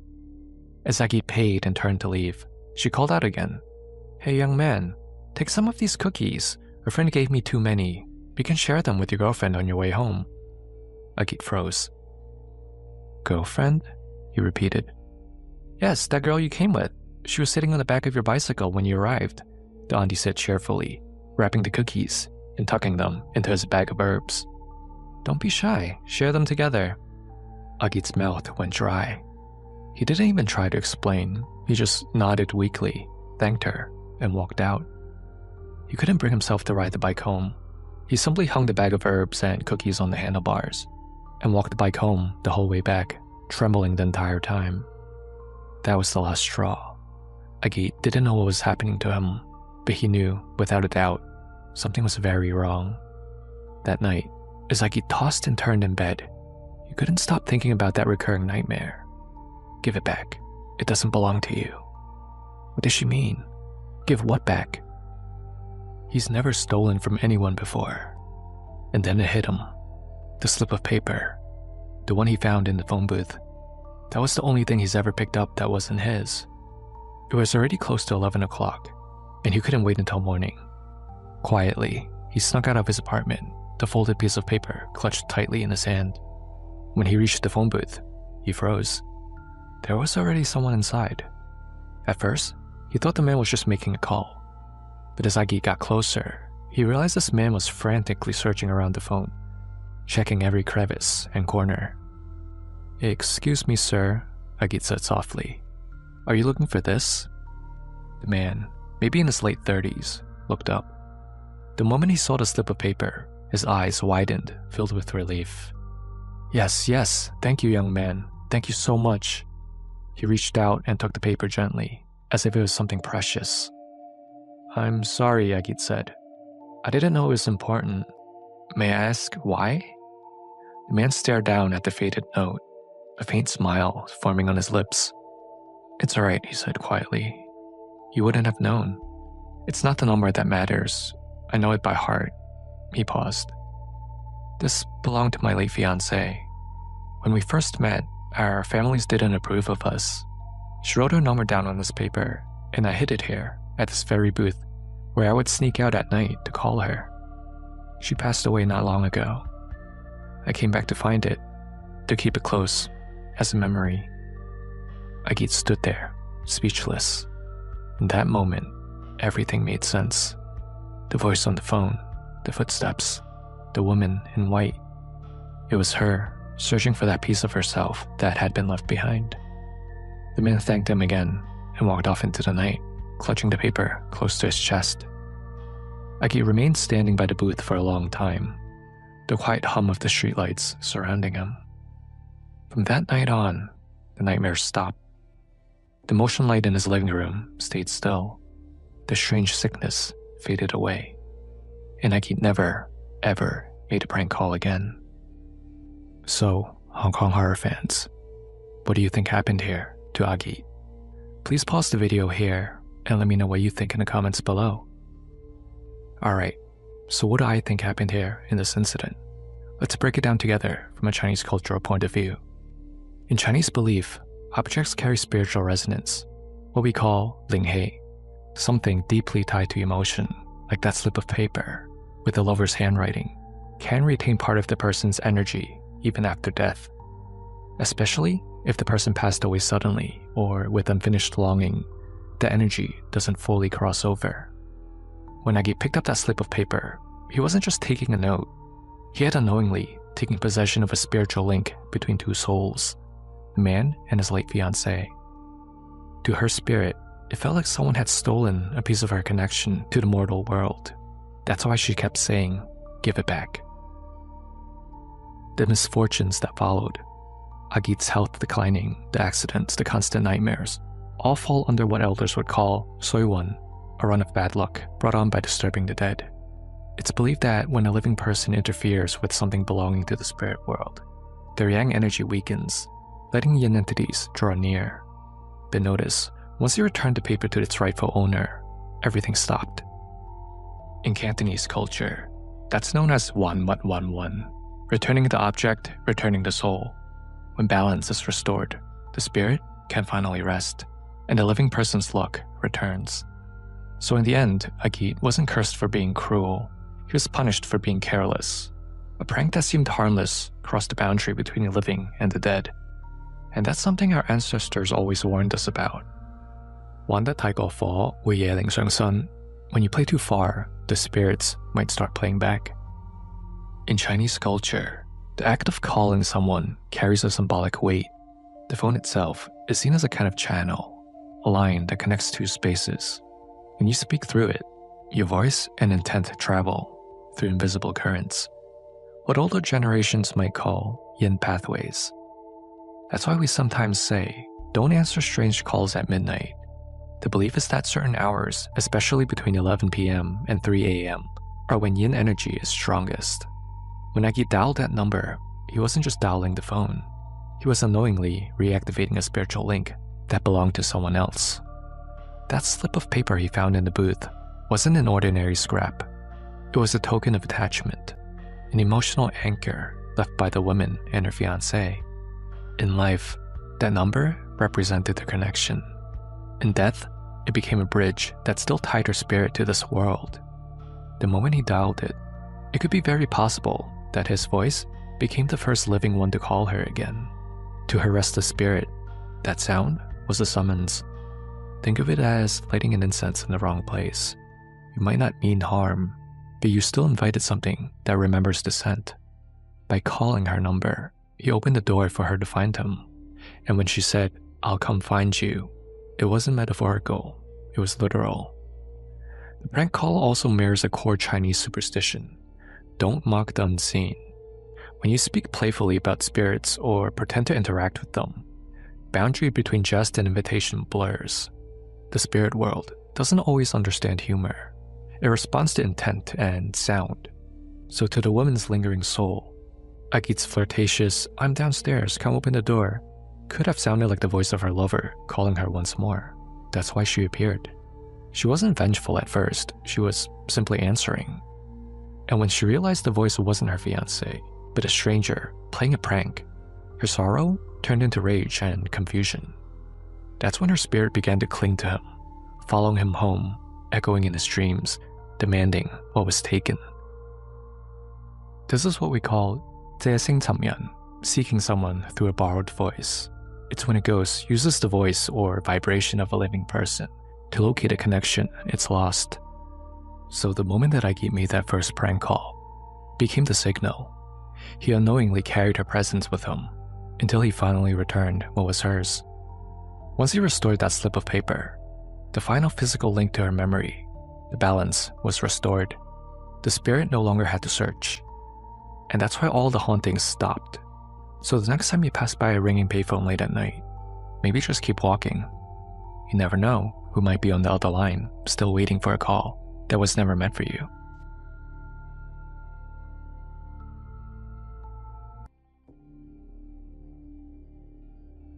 Have you ever passed by one of those roadside motels in the middle of nowhere?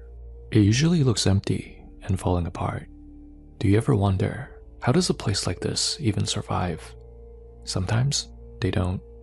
Sometimes they've been closed for years, and what's inside isn't meant for the living. Our first story for tonight is about one of these hotels. Welcome back everyone for another episode of Hong Kong Horror. I'm your narrator, Simon. This following story was shared by a man in Vietnam. Let's call him Quang. It happened to him during a long holiday, when him and his wife were driving back to his hometown to see their young child. This goes back more than 10 years ago. Back then, Quang was working as a restaurant manager. The restaurant was newly opened, so the workload was pretty heavy. Every evening after his shift, he would have to work overtime. Because of this, he hardly had any free time to himself. His wife, who worked as a server at another busy restaurant, also worked really long hours. Because of their packed work schedules, their 3-year-old daughter had to live with Quang's mother in his hometown, another province away. Quang and his wife tried their best to endure this lifestyle as best as they could. They felt grateful to both have a job in the city, so they wanted to make as much money as they could to provide a better life for their daughter.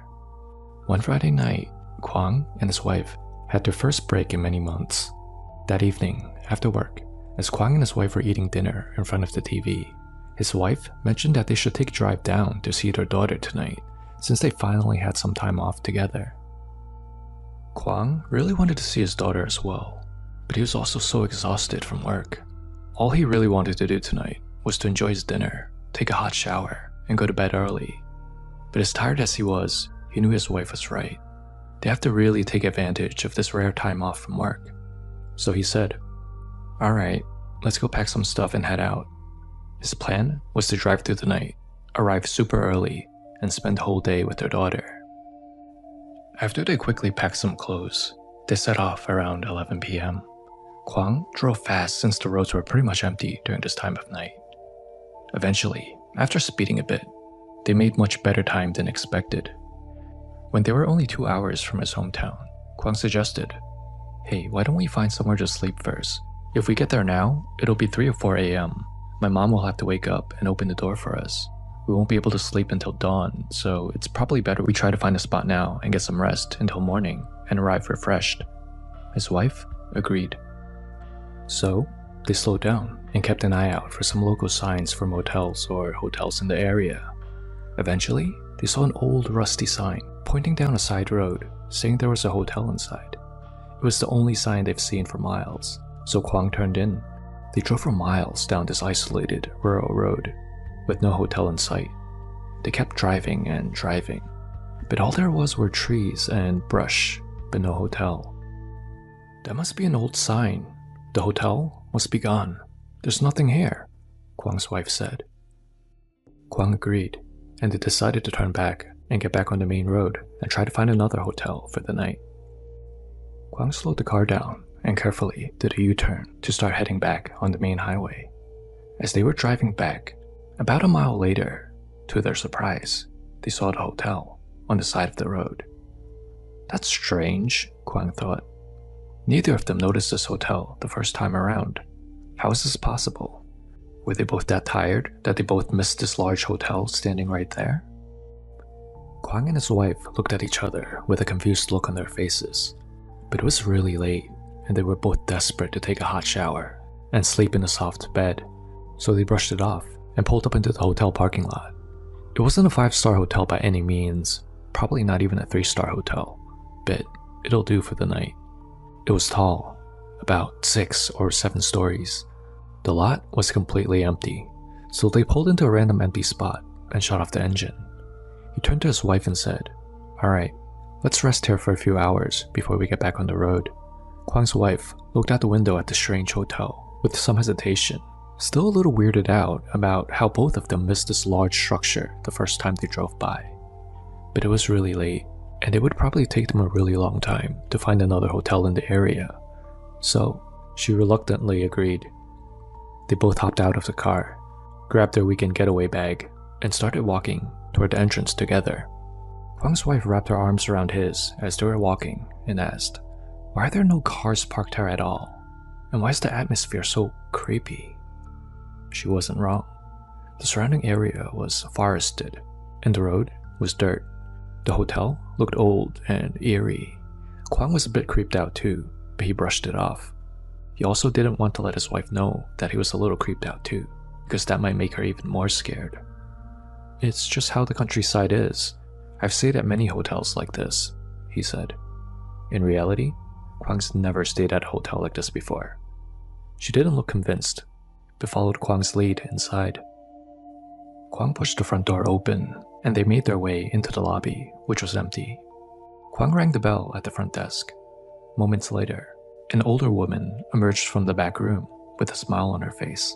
Kwang returned the smile and asked for a clean room for the night. Nothing too fancy, just their most basic room will do.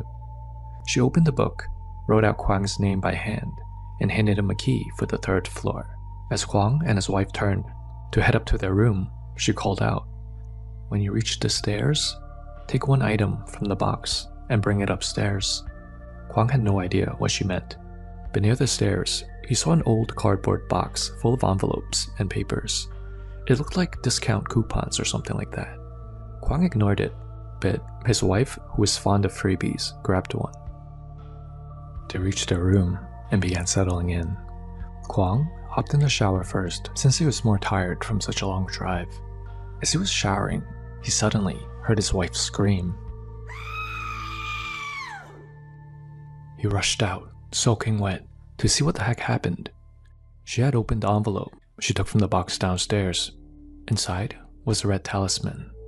Frightened, she threw it away and insisted that they needed to leave. Why would they ask guests to take a talisman before entering the room? Kwang was beyond exhausted now, lost his patience, and told her not to overreact. She grew pale and trembling, saying that something has to be wrong with this hotel. But Kwang brushed it off. He took a towel and dried off and went to bed.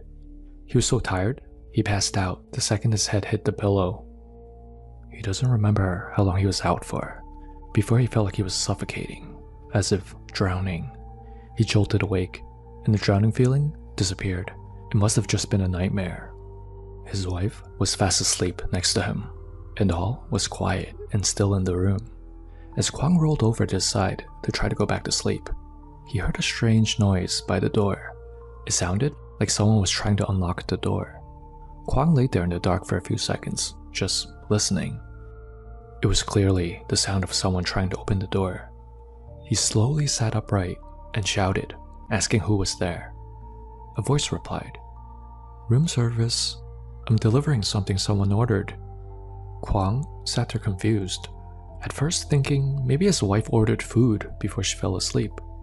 Kwang slowly hopped out of bed and made his way over to the door and peered through the peephole. He didn't see anyone out there. He then opened the door just to have a better look, to see if anyone walked off. No one was out there. The whole hallway was empty, not a soul in sight. If someone was just pulling a prank, there's no way they could have disappeared so quickly. What the heck is going on? Kwang thought. Then he looked down.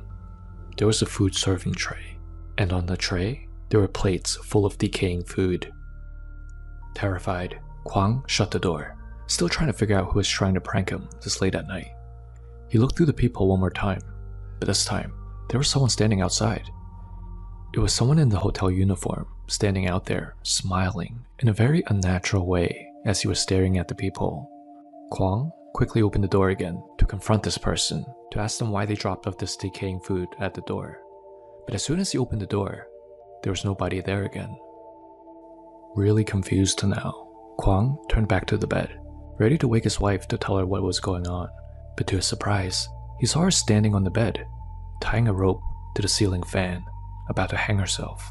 He had no idea where she got a rope from, but before he could figure it out, he lunged over to stop her.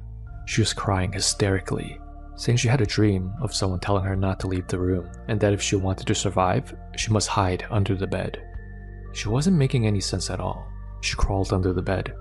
Kwang reluctantly followed under the bed, just to be there for her. If that's what made her feel safe, he'll just lay next to her.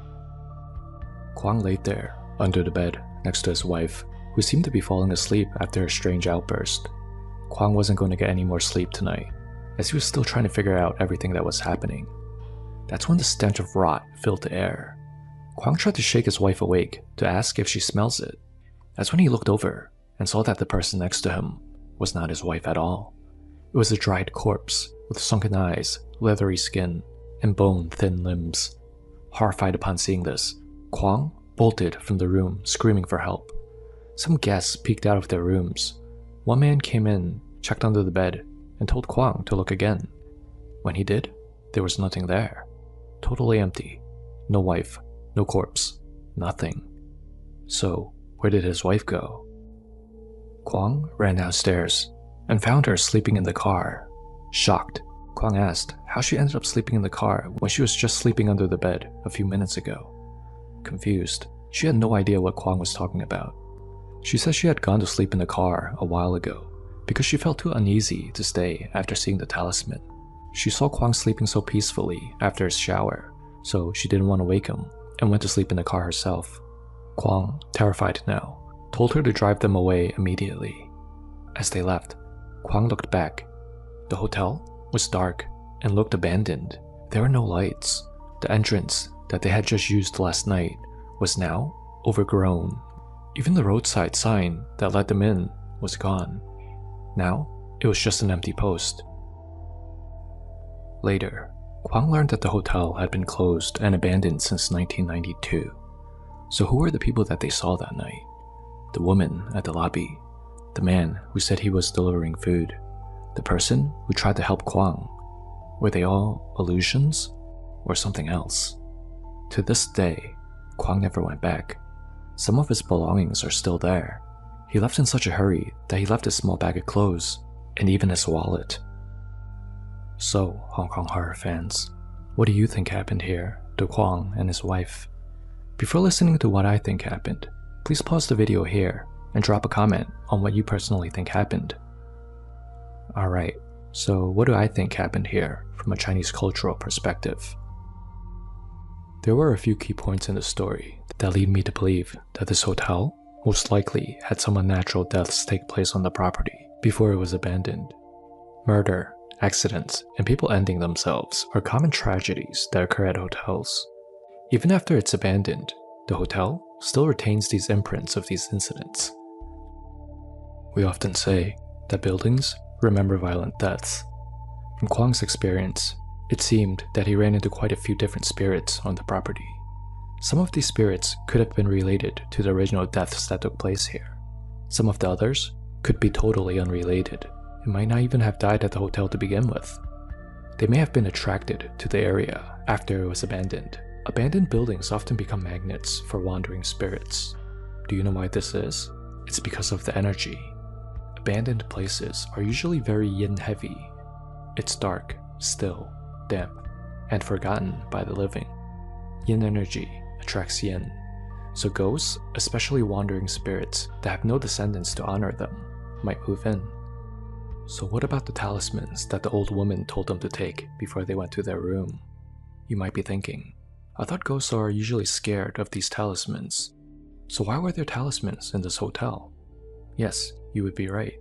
Real talismans are meant for protection. These are always drawn by a real Taoist or Buddhist master to ward off evil.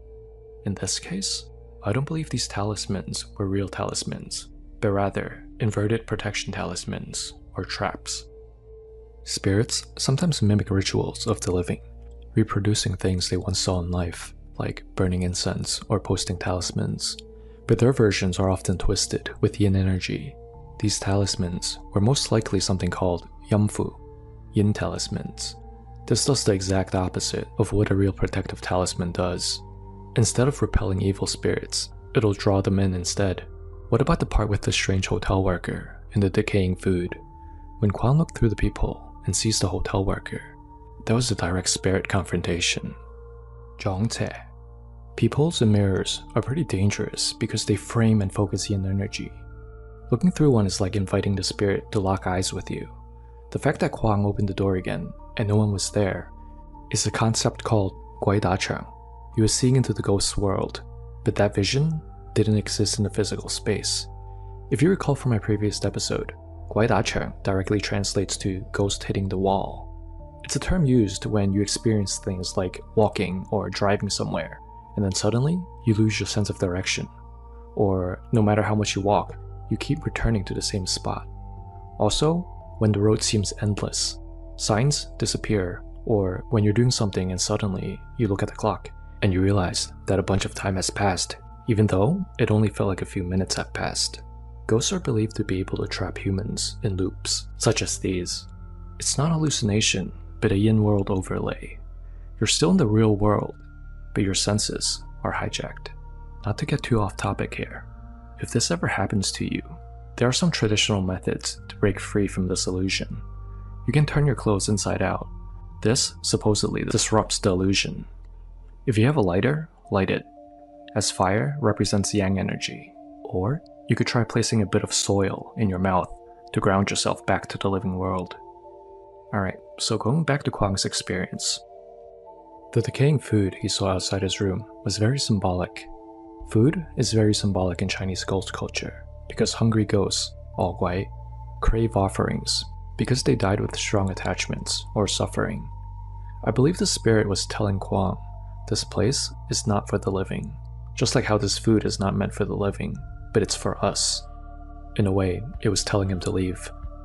Now, the spirit that Kwang saw afterwards, the one that appeared as his wife at first, I think this particular spirit was probably one of the spirits that died on the property. Spirits that are strong enough can create illusions that mimic people you trust. They do this to confuse you and lower your guard. The wife that Kwang saw, tying the rope, was most likely the spirit itself, taking on her form while replaying the way it died. This is a common theme in similar reports, especially in haunted hotels marked by people ending their own lives. The ghosts often teach or nudge the new guests to reenact their deaths. It's like the energy of the place wants to repeat itself. The rope to the ceiling fan suggests to me that someone actually did hang themselves here before. Kwang didn't stop his wife. He was interrupting the ghost's performance of its own death. But little did Kwang know at the moment, he was interacting entirely with the spirit when he was crawling under the bed with someone he thought was his wife. We call this guaimai.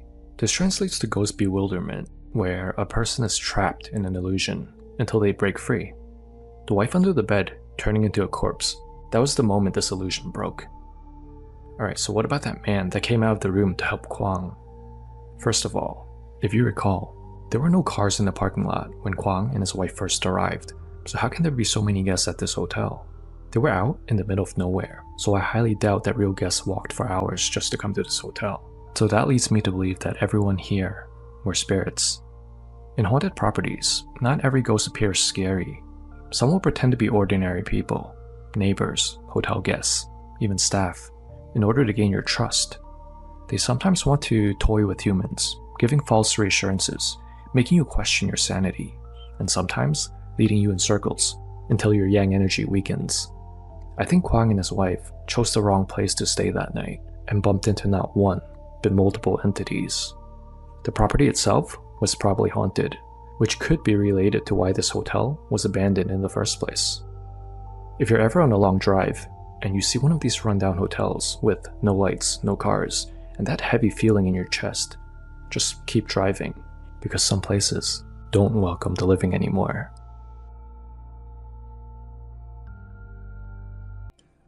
Welcome back. In tonight's episode, we're gonna go into the heart of Osaka, Japan, where something strange and deeply unsettling happened just a few years ago. So this story takes place in a well-known hotel, one whose name starts with the letter T. Locals whisper about it. Travelers leave with uneasy memories. So what happened there?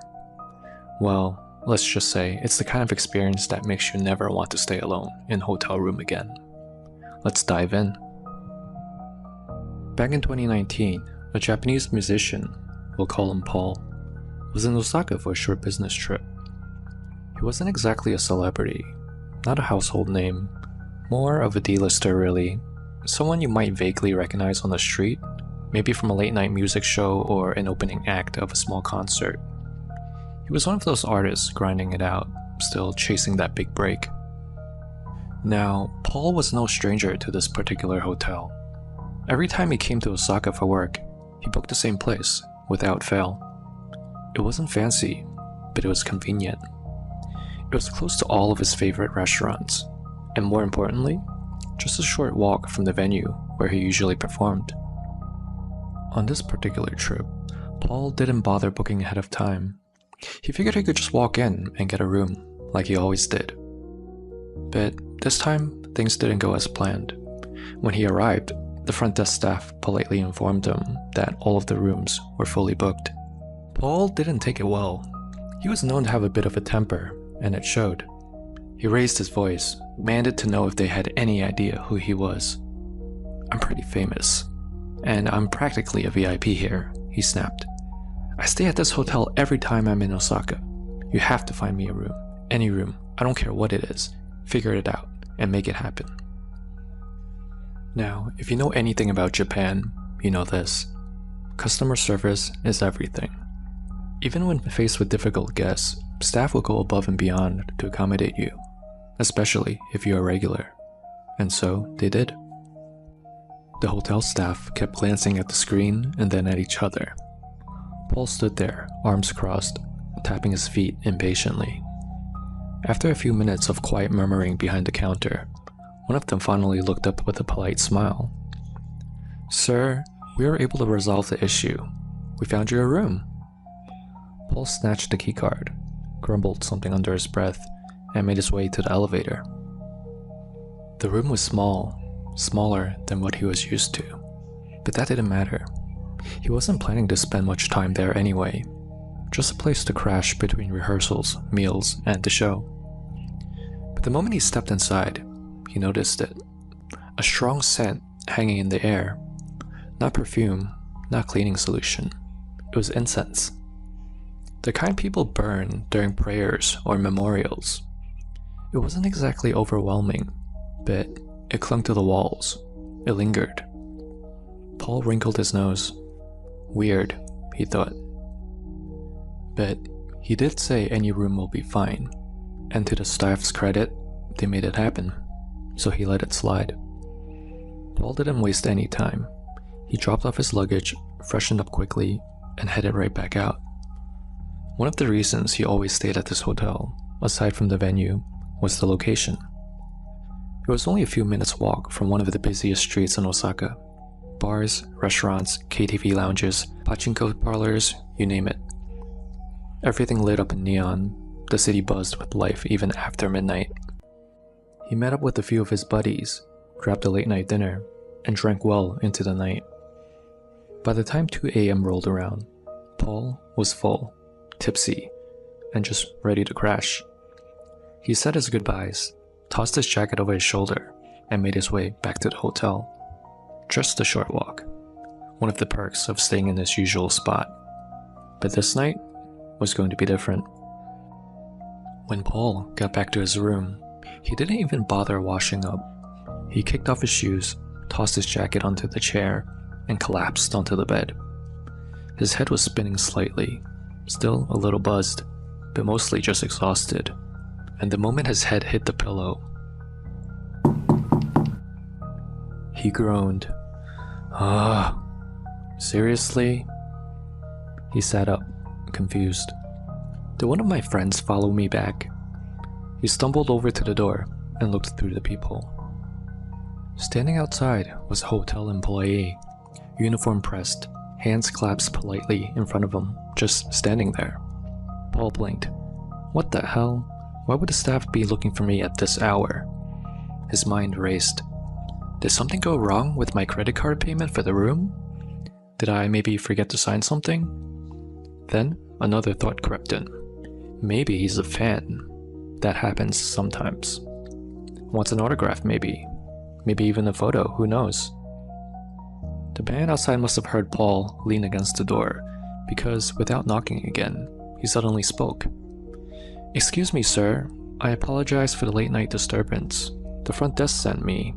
If you don't mind, may I come into your room? Paul furrowed his brow. That's weird. So Paul unlocked the door and cracked it open. Standing right there was the neatly dressed hotel employee. Uniform was so clean, posture straight. He gave a small bow and continued, I'm very sorry again, sir, for the inconvenience, but the guest who stayed in this room before you apparently left something very important behind. Do you mind if I come in just for a moment just to take a quick look? Paul hesitated. The guy looked legit, but something about the whole situation didn't feel right. 2 a.m., no prior call from the front desk. Still, Paul had already opened the door, so he nodded and let him in, but asked him to make it quick because he wants to go to sleep. The staff member didn't waste time.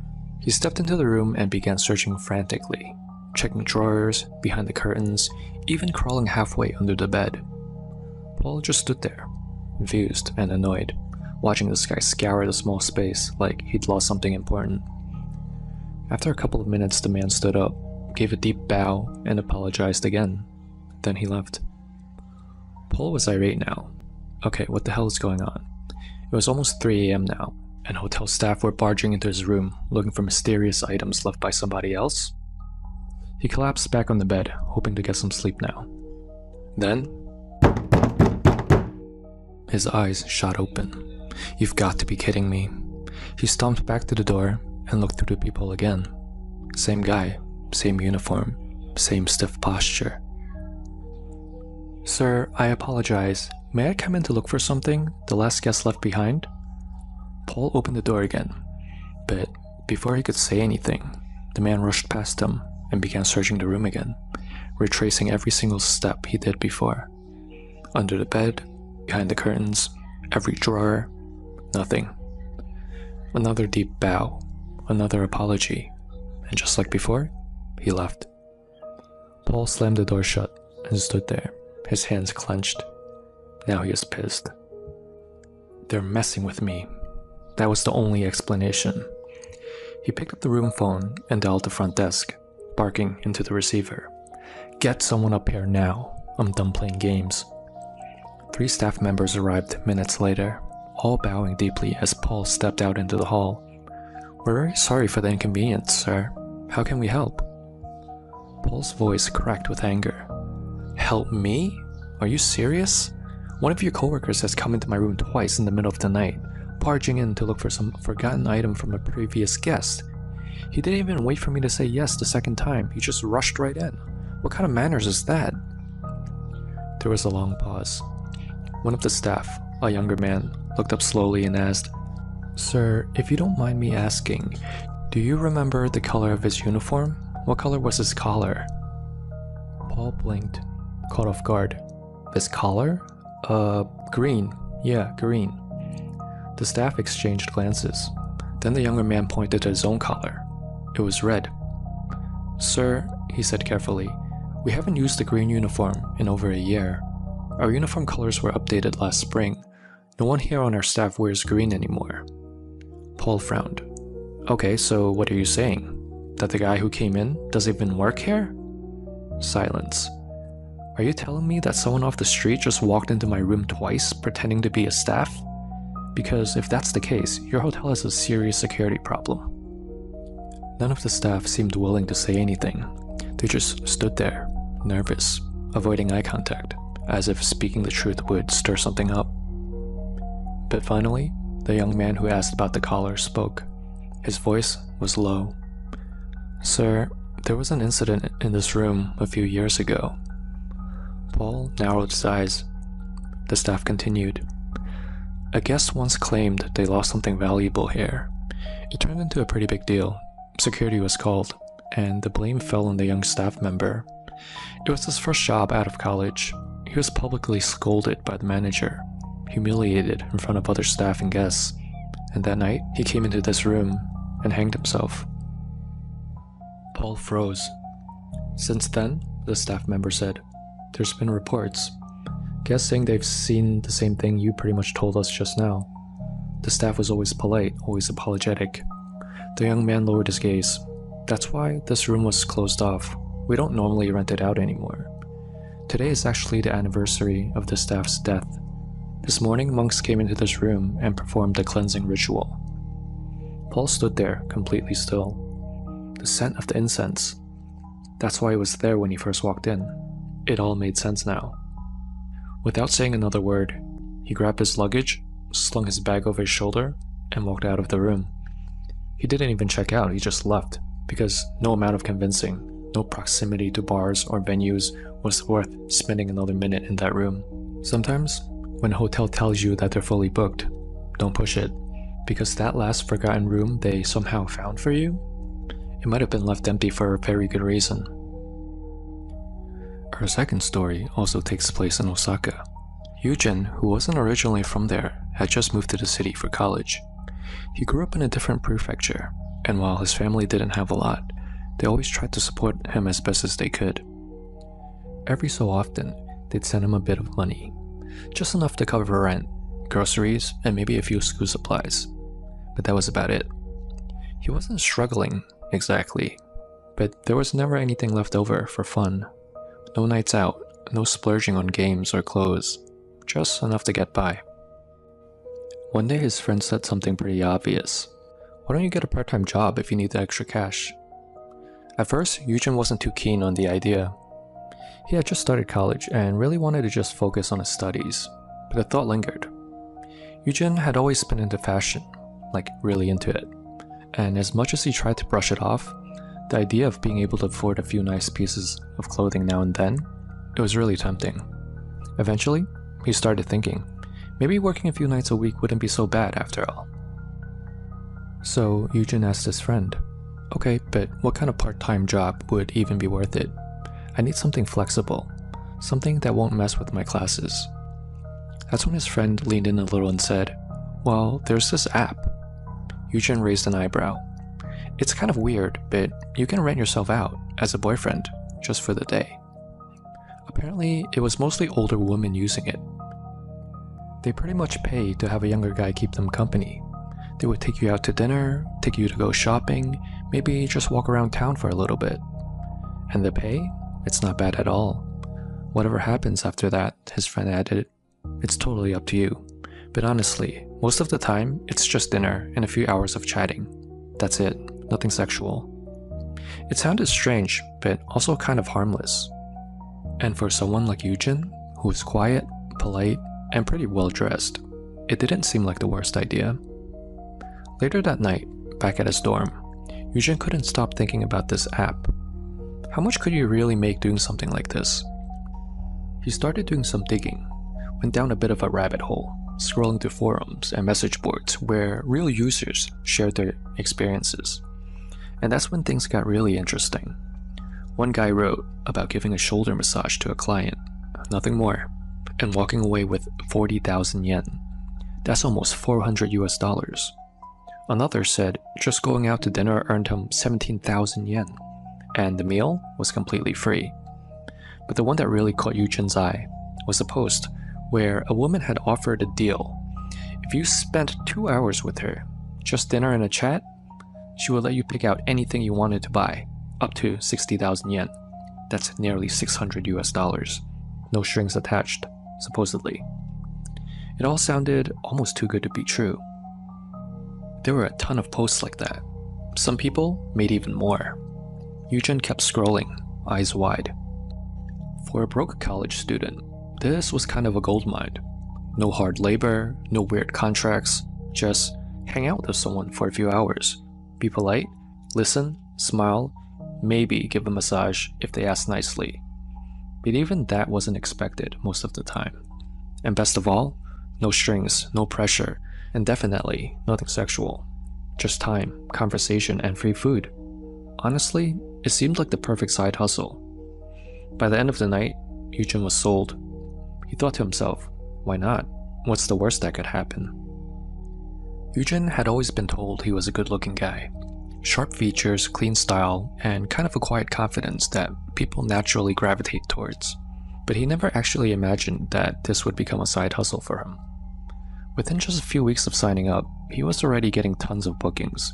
10,000 yen here, 15,000 there. It started adding up fast.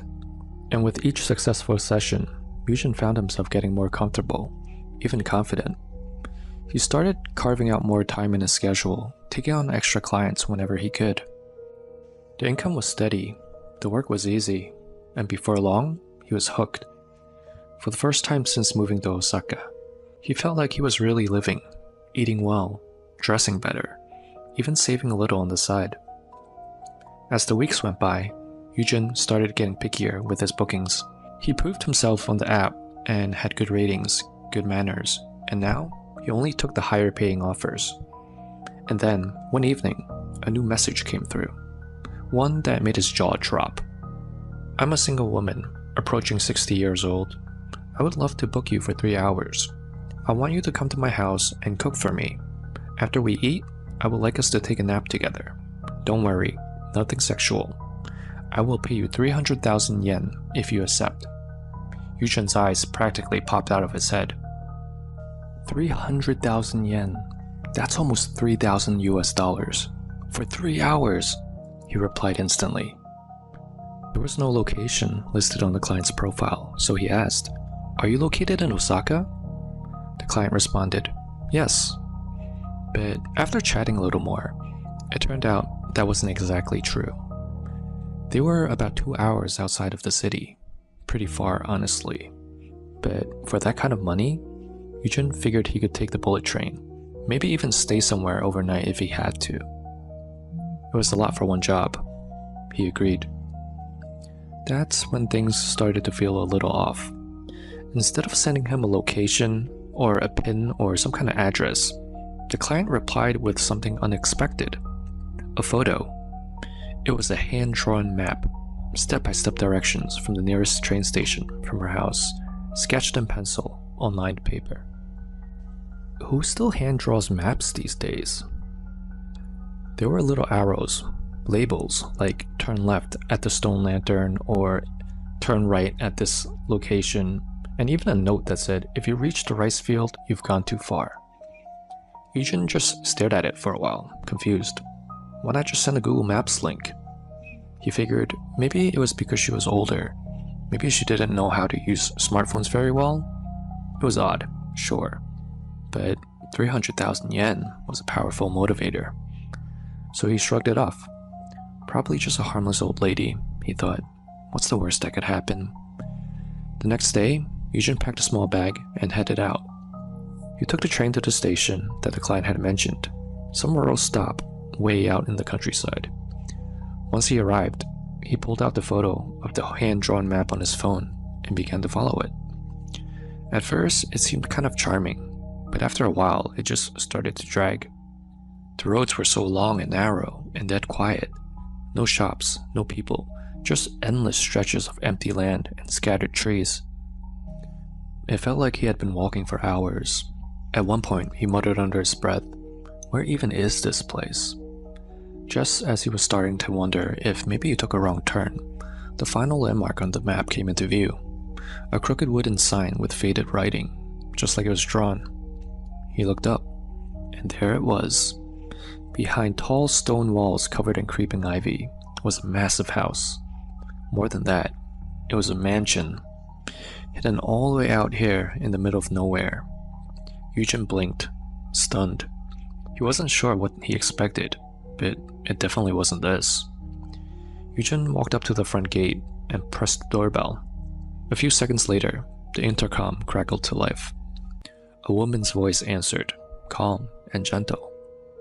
"Hello?" "Hi, I'm Eugen," he said. There was a pause.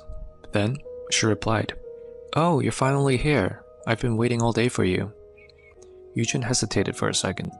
The way she said it wasn't creepy exactly, but it felt strange.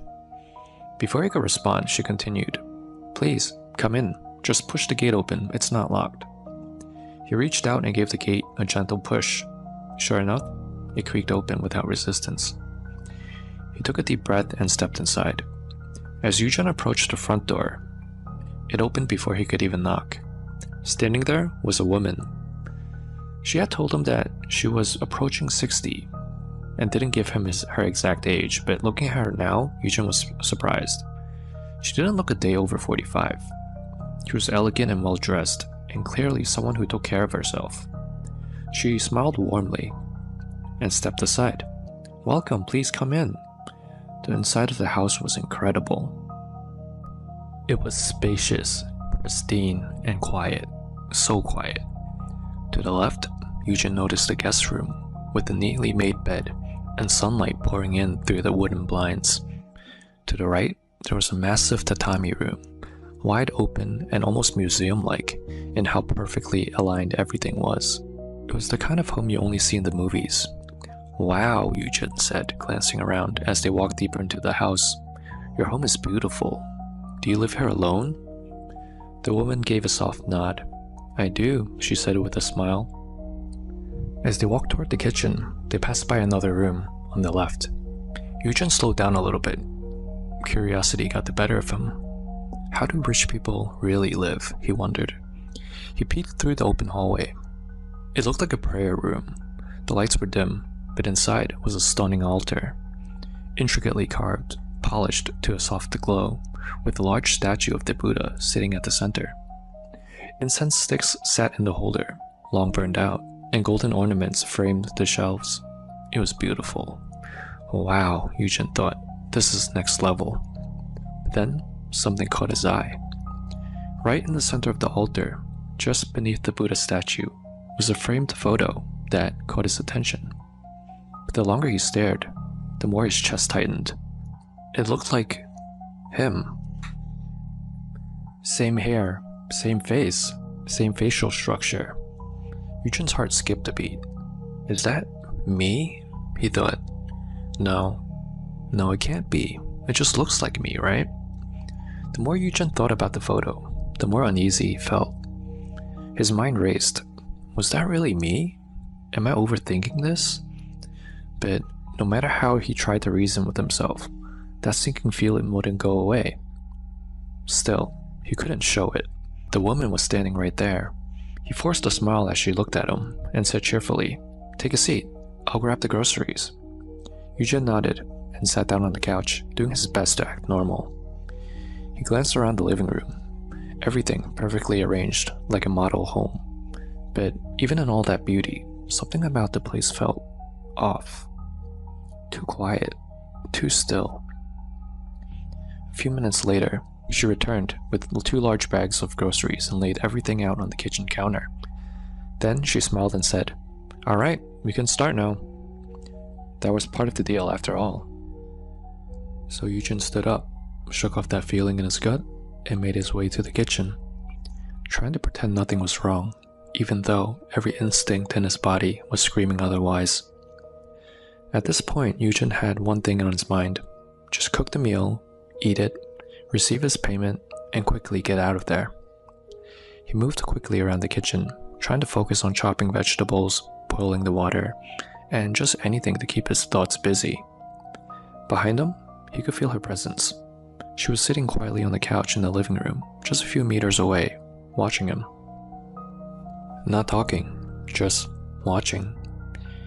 Eugen tried not to look back, but he could feel her eyes on him, the weight of her gaze following his every move. He forced a smile once or twice, just to be polite, but she didn't say anything in return. She simply sat there, hands folded in her lap, her expression unreadable. The entire time Eugen was cooking, his thoughts kept drifting back to that photo. It looked so much like me. Too much. He kept replaying it in his head, the face, the angle, the way it sat on that altar. By the time he finished plating the food and brought it out to the dining table, he couldn't take it anymore. She was sitting quietly, still smiling, still so polite. And maybe that's what gave him courage to ask. He sat down, took a deep breath, and said, "Sorry, ma'am, I didn't mean to peek earlier, but I noticed that on the altar in that room, there was a photo on it. It looked really similar to me. Is that me, or do you happen to know someone who looks a lot like me?" The woman paused, her smile softening into something distant. Then, in a calm tone, she replied, "That's my son." Eugen blinked. She went on, still composed, still gentle.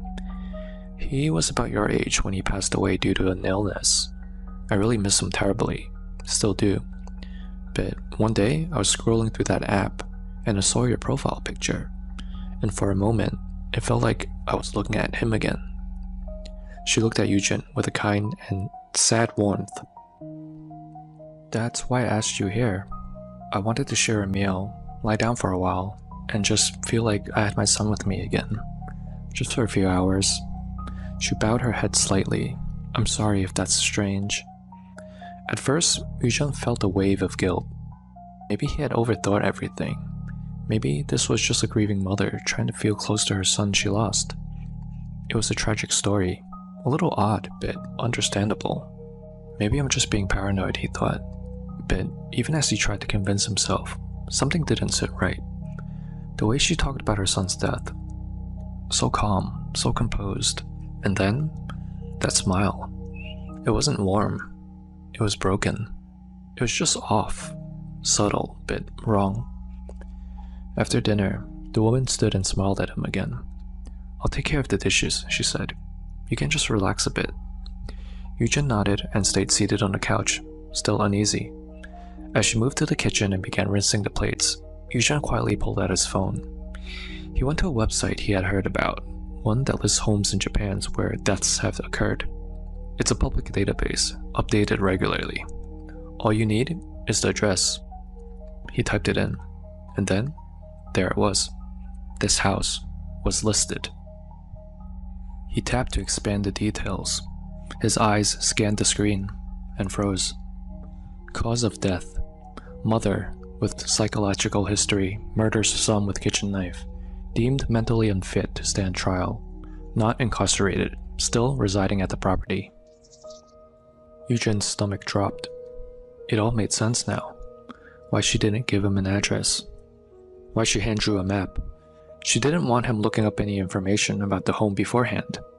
He stood up, heart pounding. Didn't say a word. He walked straight out of the house, through the quiet hallway past the heavy front gate and down the long empty road. He didn't care about the payment anymore. Eugen never went back on that app again.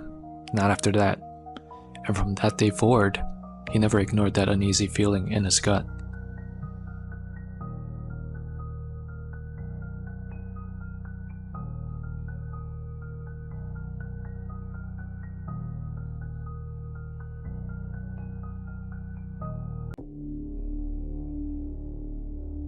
Hey everyone, welcome back to another episode of Hong Kong Horror. I'm your narrator, Simon. And since we're only a few days away from Halloween, I just wanted to start off by wishing all of you a very happy Halloween. Tonight, I've got something special lined up. In the spirit of Halloween, I'll be teaming up with an amazing horror narrator you might already know, Jay Nightmares. If you haven't checked out Jay's channel before, I've linked it down below. Definitely give him a listen after this, as he does a great job at narrating horror stories, mainly from Japan. For this special episode, Jay and I will be tag teaming to bring you a few terrifying stories to set the mood for Halloween night. So, turn down the lights, settle in, and let's dive right into it.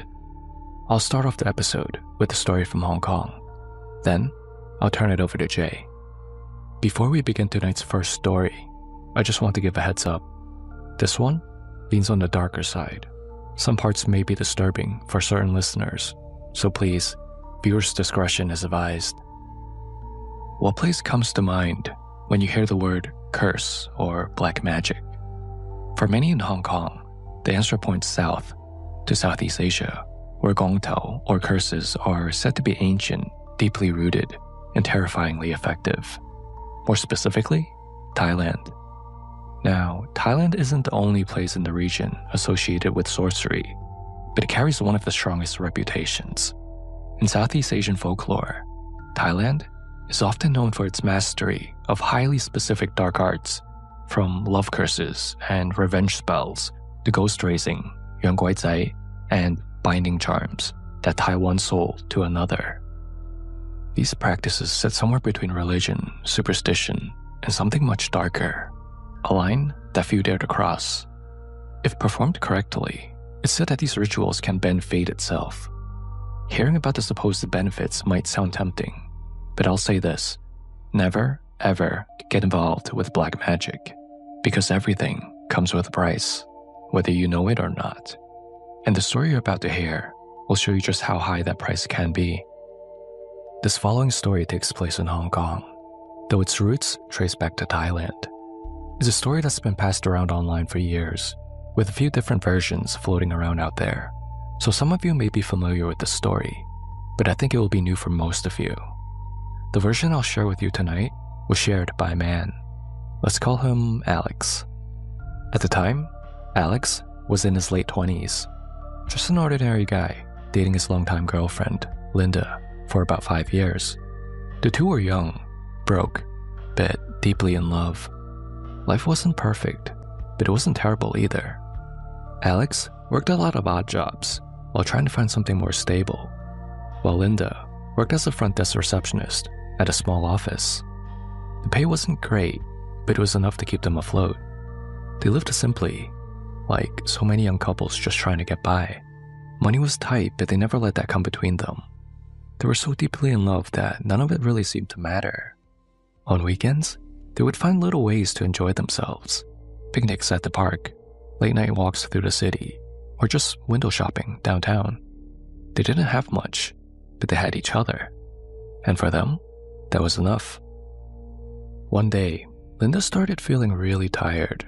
Not just work tired, but actually physically drained. And from that moment on, everything started to change for the worse. So, she decided to go in for a routine checkup. Just something to rule out the stress or low iron, she thought. A week later, the results came back. That call from the clinic changed everything. Linda had leukemia. For a moment, the world went completely still. The room, the air, the sound of traffic outside, all of it faded away. It didn't feel real. She and Alex were devastated. The night they got the news, they held each other and cried for hours. The kind of crying that leaves you empty, where there aren't even words left. But when the tears finally stopped, they made a quiet promise to fight it together. Doctors suggested a bone marrow transplant. They tried every possible lead, every name that came up, but none of the matches worked out. In the end, there was nothing they could do but keep trying and hope that she would hold on long enough for a miracle. With no other options left, Linda began chemotherapy. The days blurred together: hospital visits, medication, the smell of antiseptic that clung to everything. Alex stayed by her side through it all. He gave up most of the side jobs he used to take, only keeping a few freelance projects he could do from home. That way, he could be there for her. He went with her to every appointment and stayed by her side every long night. Months passed. The treatment barely made a difference. Linda grew weaker. Her skin turned pale. Her movements slower. Even walking across the room became a struggle. Desperate for anything that might help, they turned to traditional Chinese medicine. Friends told them about a well-known physician, someone that people whispered about, the kind that can supposedly cure the incurable. They decided that they had nothing to lose and to give it a try. And surprisingly, it seemed to work. The blood reports started showing small improvements. Linda's color came back. She smiled more. Her voice had strength again. For the first time in months, Alex allowed himself to believe that maybe, just maybe, things were finally turning around. But after a few more months, something strange began to happen. Linda's stomach started to swell. Slowly at first, like a little bloating after a meal. They brushed it off as indigestion, nothing serious. But the swelling didn't stop. It grew and grew, until she looked several months pregnant. At the hospital, the doctor said that it was an enlarged spleen, a common complication of leukemia, they explained. Nothing unexpected. Alex tried to believe them. He tried to convince himself it was just part of the illness. But deep down, something about it didn't feel right. And soon after that, the nightmares began. At night, Linda began to dream of a boy. His face was distorted, flat like a paper cutout. His body, just a shadow that moved without weight. He never spoke, he just watched. And every time he appeared, she found herself trapped in a cycle of endless labor. Plowing soil under a gray sky, hauling baskets of fruit that never emptied, shoveling dirt into pits that never filled. When she woke up, her whole body ached. Her hands trembled as if she had really been working for days. The exhaustion went deeper than her bones. It hollowed her out. Alex told himself it was stress, a side effect of the illness. But as the dreams grew more vivid, he started to wonder. Through a friend's referral, he found a local medium, someone known for her uncanny accuracy. He brought Linda with him to see her one afternoon, and what the woman said next left them both speechless. "There's a spirit of a little boy in your home," the medium said softly. "He's the child your mother never gave birth to. He would have been your older brother." Linda froze. She had no idea what this woman was talking about.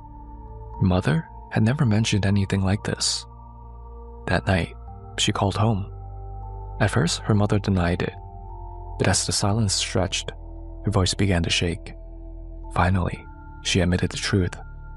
Years ago, before Linda and her sister were born, she had been pregnant once before, but the baby hadn't made it. Linda's mother explained that at the time, she and Linda's father weren't ready to raise a child yet. They were struggling financially, and the decision was made to end the pregnancy.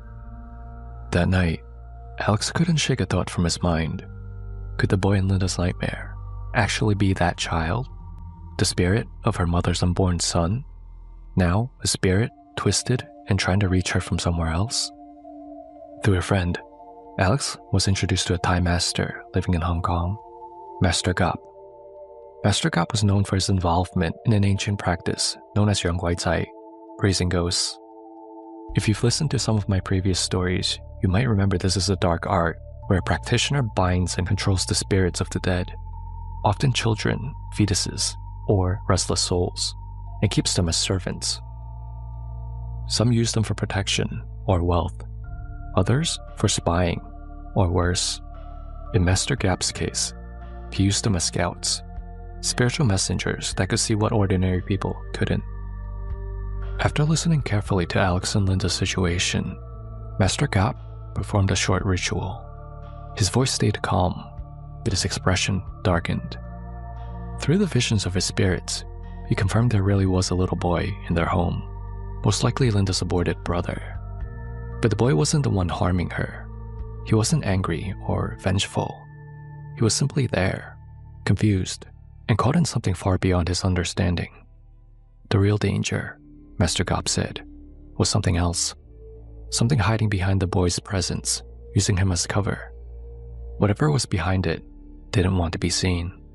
Master Gop couldn't yet identify who or what it was, but he promised to help.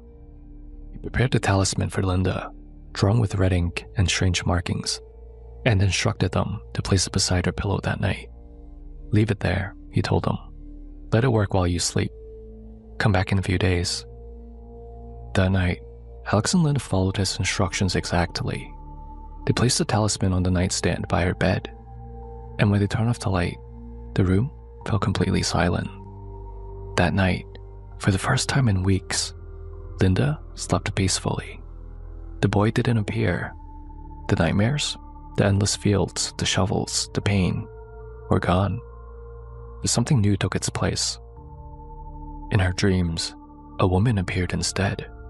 She didn't force Linda to work. She didn't speak at first. She simply walked beside Linda, through quiet places Linda had never seen before. Endless fields, a riverside under moonlight, grassy hills stretching toward the horizon. They sat together, side by side, watching the fields sway in the wind. The air felt calm, almost gentle. The woman looked to be in her 40s, her hair pinned back neatly, her clothes simple, almost old-fashioned.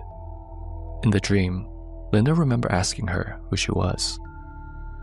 The woman didn't turn to look at her.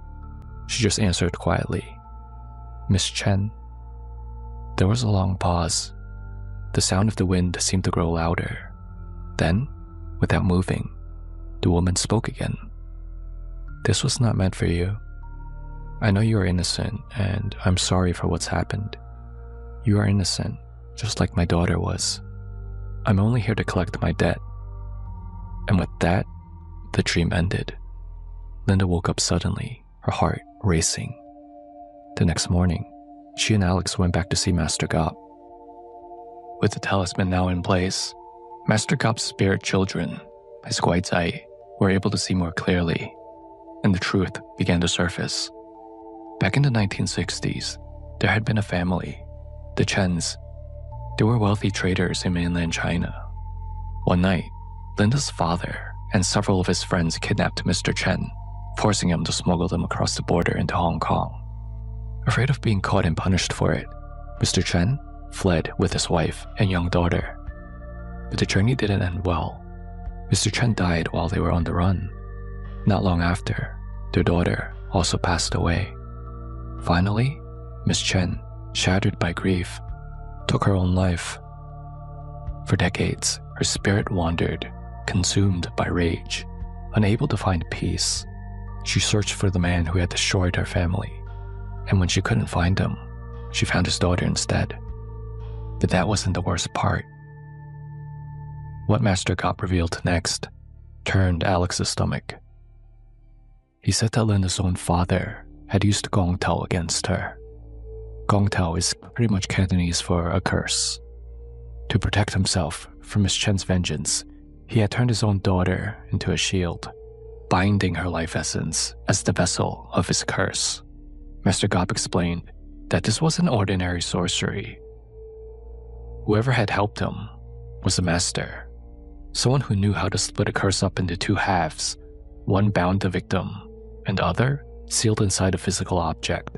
That object, a talisman forged decades ago, was the key. As long as that talisman remained intact, the curse could never fully be broken. And Linda's father was probably the only person who knew where it was hidden. The proof came a few days later. Hidden at the top of their wardrobe, inside a small white envelope, Alex found the unthinkable. Inside were strands of Linda's hair, clippings of her nails, her birth details written out on yellowed paper, and an old earring she had once lost years ago. These were the ingredients of black magic, the personal essence needed to bind a curse. They realized then that everything, the illness, the swelling, the dreams, it was all connected. and the person who had done it was her own father.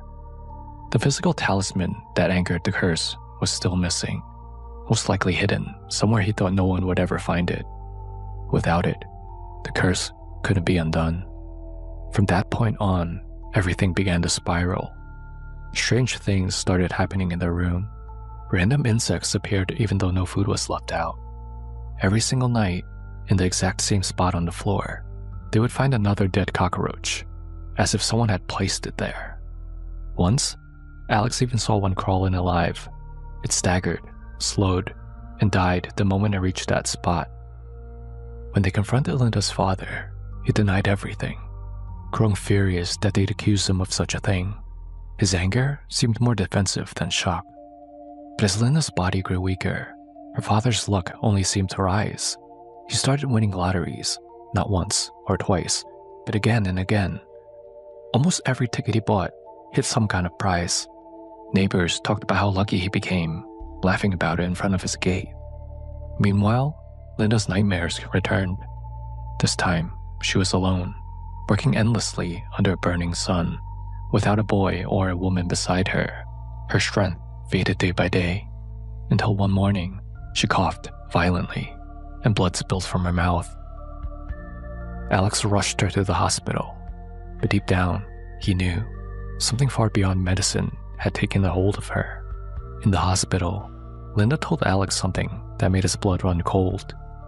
When she was little, her dad once brought her to see a strange man. The room had been dark, lit only by a single lamp. She remembered incense smoke hanging in the air, and the man, murmuring words she couldn't understand. He had tied something around her wrist. Her father told her it was a blessing, a ritual for protection. She believed him. He was her dad. But now, lying there on the hospital bed, the memory felt different. Alex's expression hardened as she spoke. Whatever this curse was, it seemed that her father had set it in motion long before any of this began. Despite all of Alex's efforts, the talismans, the prayers, the sleepless nights, Linda's body couldn't hold on any longer. When the doctors called for her family, she broke down crying because she finally understood. The people who should have protected her were the ones who had betrayed her. Linda didn't survive. So, what do you guys all think happened here? Please pause the video here so you can share your thoughts in the comments below. Alright, so what do I think happened here from a Chinese cultural perspective? This one is a very heavy one, and it goes pretty deep, so I'll try my best to break it down from my perspective. But before I dive into my breakdown, I want to start off with what I think will happen to Linda's father for his heinous actions against his own daughter. I know many of you are probably disappointed that he didn't get the punishment he deserved, but in Chinese belief, particularly Buddhist-influenced thought, every action carries karmic consequences. A heinous act, especially one involving cruelty, betrayal, or harm towards others, especially your own family, creates extremely heavy negative karma, all-yi. That karma isn't instant, but it will always return. It might manifest as illness or madness before death, or misfortune that destroys his remaining descendants. In other words, his own fate and that of his own lineage would become cursed or doomed to misfortune until balance is restored. After death, he would face Himlowal, the king of hell who presides over the 10 courts of Diyu. Each court deals with a different type of sin, and his punishment would depend on what he did. For acts of extreme moral corruption, especially harming kin or committing spiritual transgressions, he would likely be judged in one or more of these. The 5th court, son of the king Yama, for betrayal and moral crimes. The soul is dragged by Otomamin, ox head and horse face, and thrown into boiling oil or flayed alive. The 7th court, for destroying family harmony, punishment in the mountain of knives. Or the 10th court, where his final reincarnation would be downgraded to the lowest life form or denied rebirth entirely, Wing Batsusung, never to reincarnate. In many folk beliefs, such souls become wandering ghosts, Guanyegui, eternally starving, unable to find peace or return home. And now, let me move on to my breakdown of this story. From a Chinese cultural and Taoist Buddhist lens, using Gong Tao or any sort of black magic to manipulate fate is considered extremely taboo because it interferes with the balance of heaven, earth, and man. Tin Dei Yan. Gong Tao, curses, represents the extreme of selfish intent, bending karma to benefit oneself, usually at the cost of another. By sacrificing his own daughter as a spiritual shield, the father violated moral order. In Chinese moral philosophy, betraying your child for personal gain is an unforgivable act that disrupts the natural flow of virtue. Spiritually, the cosmos does not ignore that. The father's actions would accumulate heavy in karma, so in essence, his good fortune, with his lottery wins and success, it's only temporary. A borrowed blessing, paid for with his daughter's life essence. In time, this kind of karma always settles the debt. I personally think that he's on borrowed time, now that he's no longer shielded. What about the spirit of Miss Chen, the woman in Linda's dream? I think this is a classic example of yin debt and the cycle of vengeance.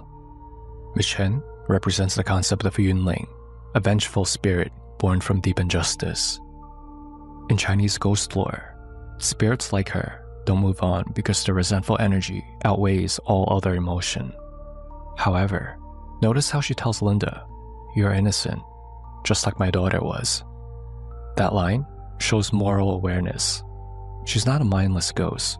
She's still bound to retribution, but she recognizes innocence. Her haunting is not a personal revenge, but a settling of a karmic debt. By harming the Chen family in life, Linda's father created an energetic bond between their bloodlines, a yin debt. When he later tried to shield himself with Gong Tao magic, that debt didn't disappear. It redirected to the next of kin, Linda. From a spiritual logic perspective, Miss Chen didn't choose Linda. She was drawn to the karmic thread connecting her grievances with her father's bloodline. I also want to touch on the raised ghost concept, Yuanguaizai. Master Gop's practice of Yuanguaizai is something often whispered about in Hong Kong and Thai Chinese culture. It's a morally gray art, but not always evil, but dangerous because it manipulates yin energy and the natural cycle of death and rebirth. His guaizai, spirit children, act as spiritual scouts, but in Buddhist terms, controlling wandering souls instead of releasing them creates karmic imbalance. Even though Master Gop helped, his role symbolizes how humans meddle with forces that are supposed to remain unseen. I've covered this topic in prior episodes already, so to avoid being repetitive, I won't go too much deeper on this practice. What about the spirit of Linda's brother? The medium, and later Master Gop's spirit scouts, both confirmed that the spirit of Linda's unborn brother was genuinely present in her house. But he wasn't hostile, he was used. In many black magic systems, Tai Gong Tao included, using the spirit of a fetus or a stillborn child amplifies the potency of a curse, because such spirits are caught between worlds. They have no karmic anchor, no reincarnation yet, and thus can be bound more easily. So Linda's father, most likely either knowingly or through the original ritual, bound his own unborn son's spirit as part of this curse's construction to anchor it to the bloodline. That's why the medium said that the boy was not malevolent. He was there because his essence was tied to the ritual, and he was being used as a component, not as the cause. Once Master Gop's talisman was placed beside Linda's bed, its function was to break the illusion and reveal the hidden spirits. That's when the spirit of the boy vanished from Linda's dream, because the disguise has been disrupted, and that's when Miss Chen appeared in her true form. This shows that the spirit of her brother was just a decoy to conceal the true spiritual source. The boy's spirit was bound, a passive participant, acting like an energy node in the curse.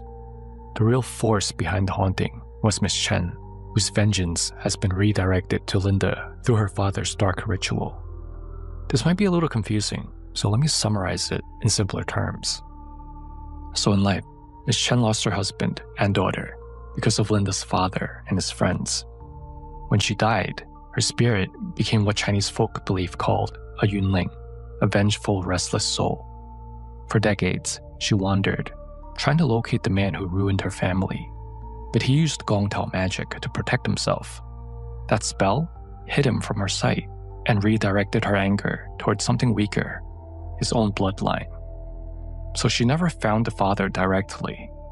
The little boy's spirit already existed inside the household because the parents had aborted him years earlier.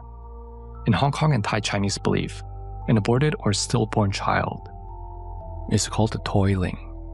If it isn't appeased through ritual, it tends to linger near the family, watching, but not necessarily evil. He wasn't looking for revenge, he was simply stuck. When the father cast his Gong Tao curse to hide from Miss Chen, he needed a blood anchor, something of his own flesh that would carry the punishment in its place. He used Linda, but to bind the spell more firmly, he also used the soul of the aborted son as a secondary anchor. That tethered Miss Chen's karmic rage to the brother's spirit, and then, through him, to Linda.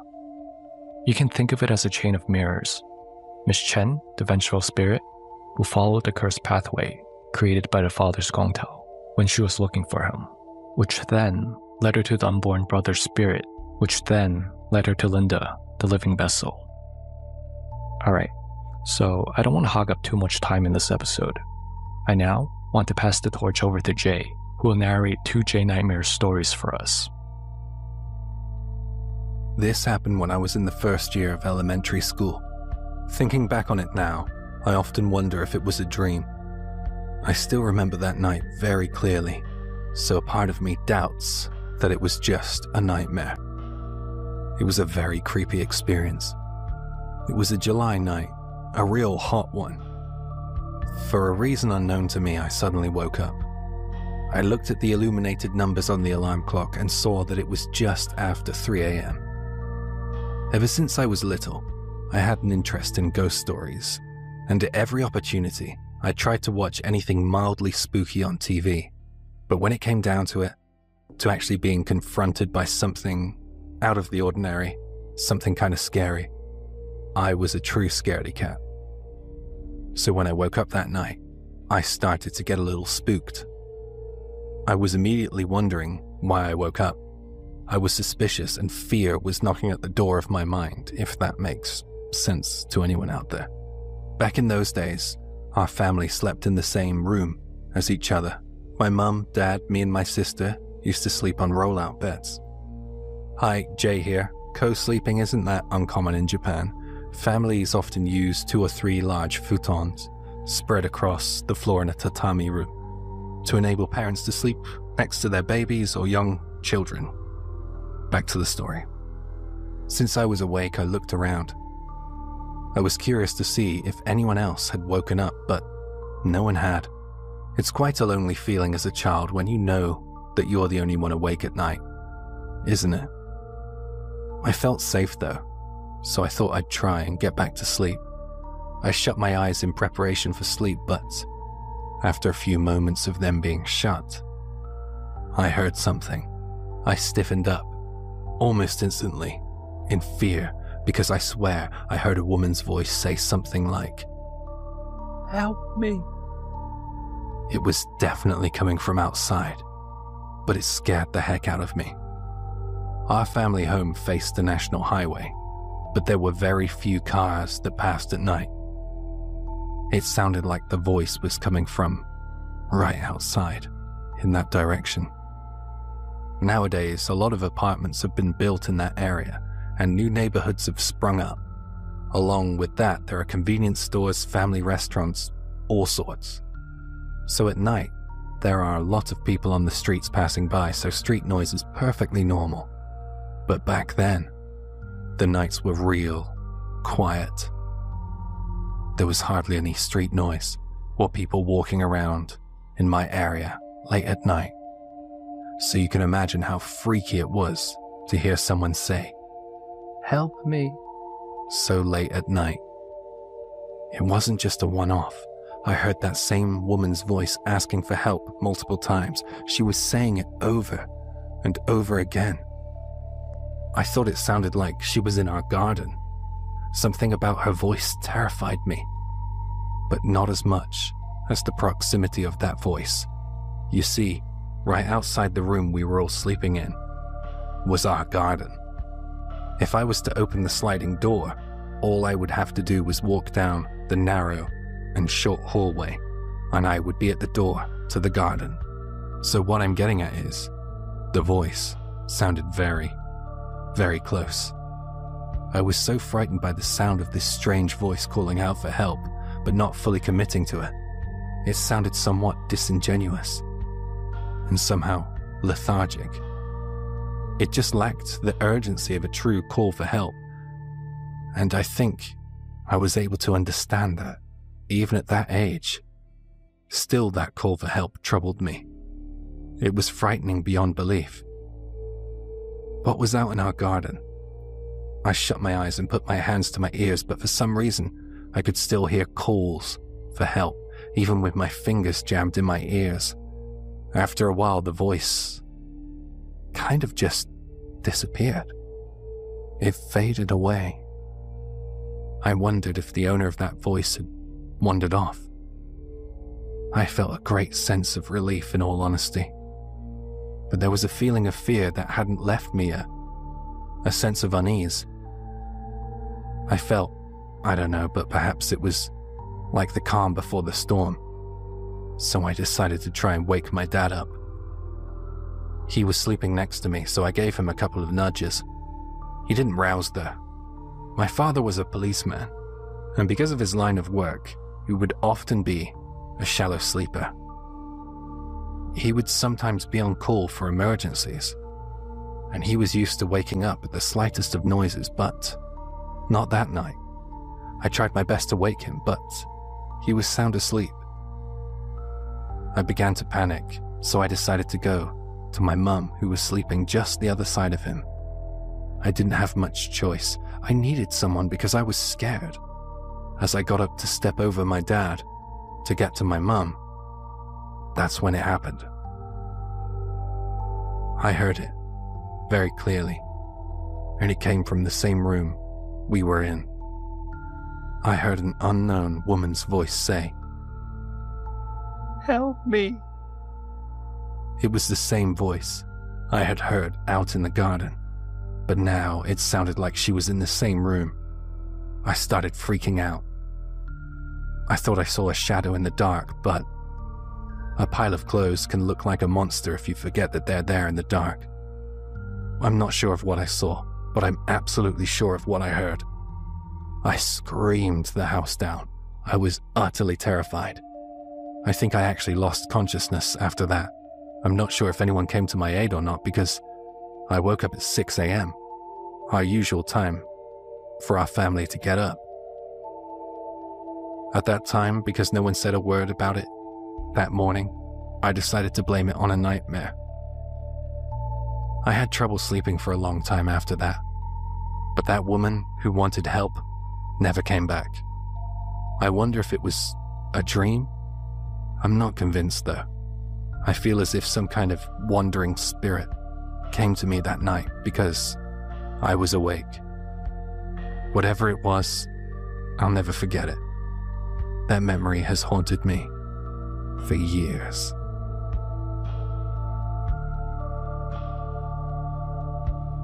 This all happened when I was living in a dingy old flat in Nakameguro during my first year as a working adult. Back then I was determined to save money. I wasn't making much in my entry-level job, so I had to pick a flat that was within my limited budget. I found a cheap, worn-down place that had clearly seen better days. It was a 1DK, a single room with a tiny dining room kitchen in a 20-year-old building. The bathroom was practically a cubbyhole, a cramped unit bath with barely enough room to turn around in. The walls were so paper-thin that you could hear everything the neighbors were doing. I'm talking about every little sound. If the guy next door sneezed, I'd hear it. When their phone vibrated, it felt like the walls themselves were trembling. I didn't mind too much. After all, I was out most of the day working. I'd come back only to eat, shower, and catch up on sleep. At the time, the state of the place and the sounds from next door were nothing more to me than a minor inconvenience. Then it started. I remember the first time it happened. I came home one evening after a long day at work. I dropped my laptop bag by the door and was just about to head into the room when I felt it. An odd tingling sensation, as if I'd walked straight into a spider's web. You know that feeling, don't you? That sticky, clinging sensation that catches on your skin, lingering on your face and arms. The spider's web. I brushed my hands across my face, and there was nothing there.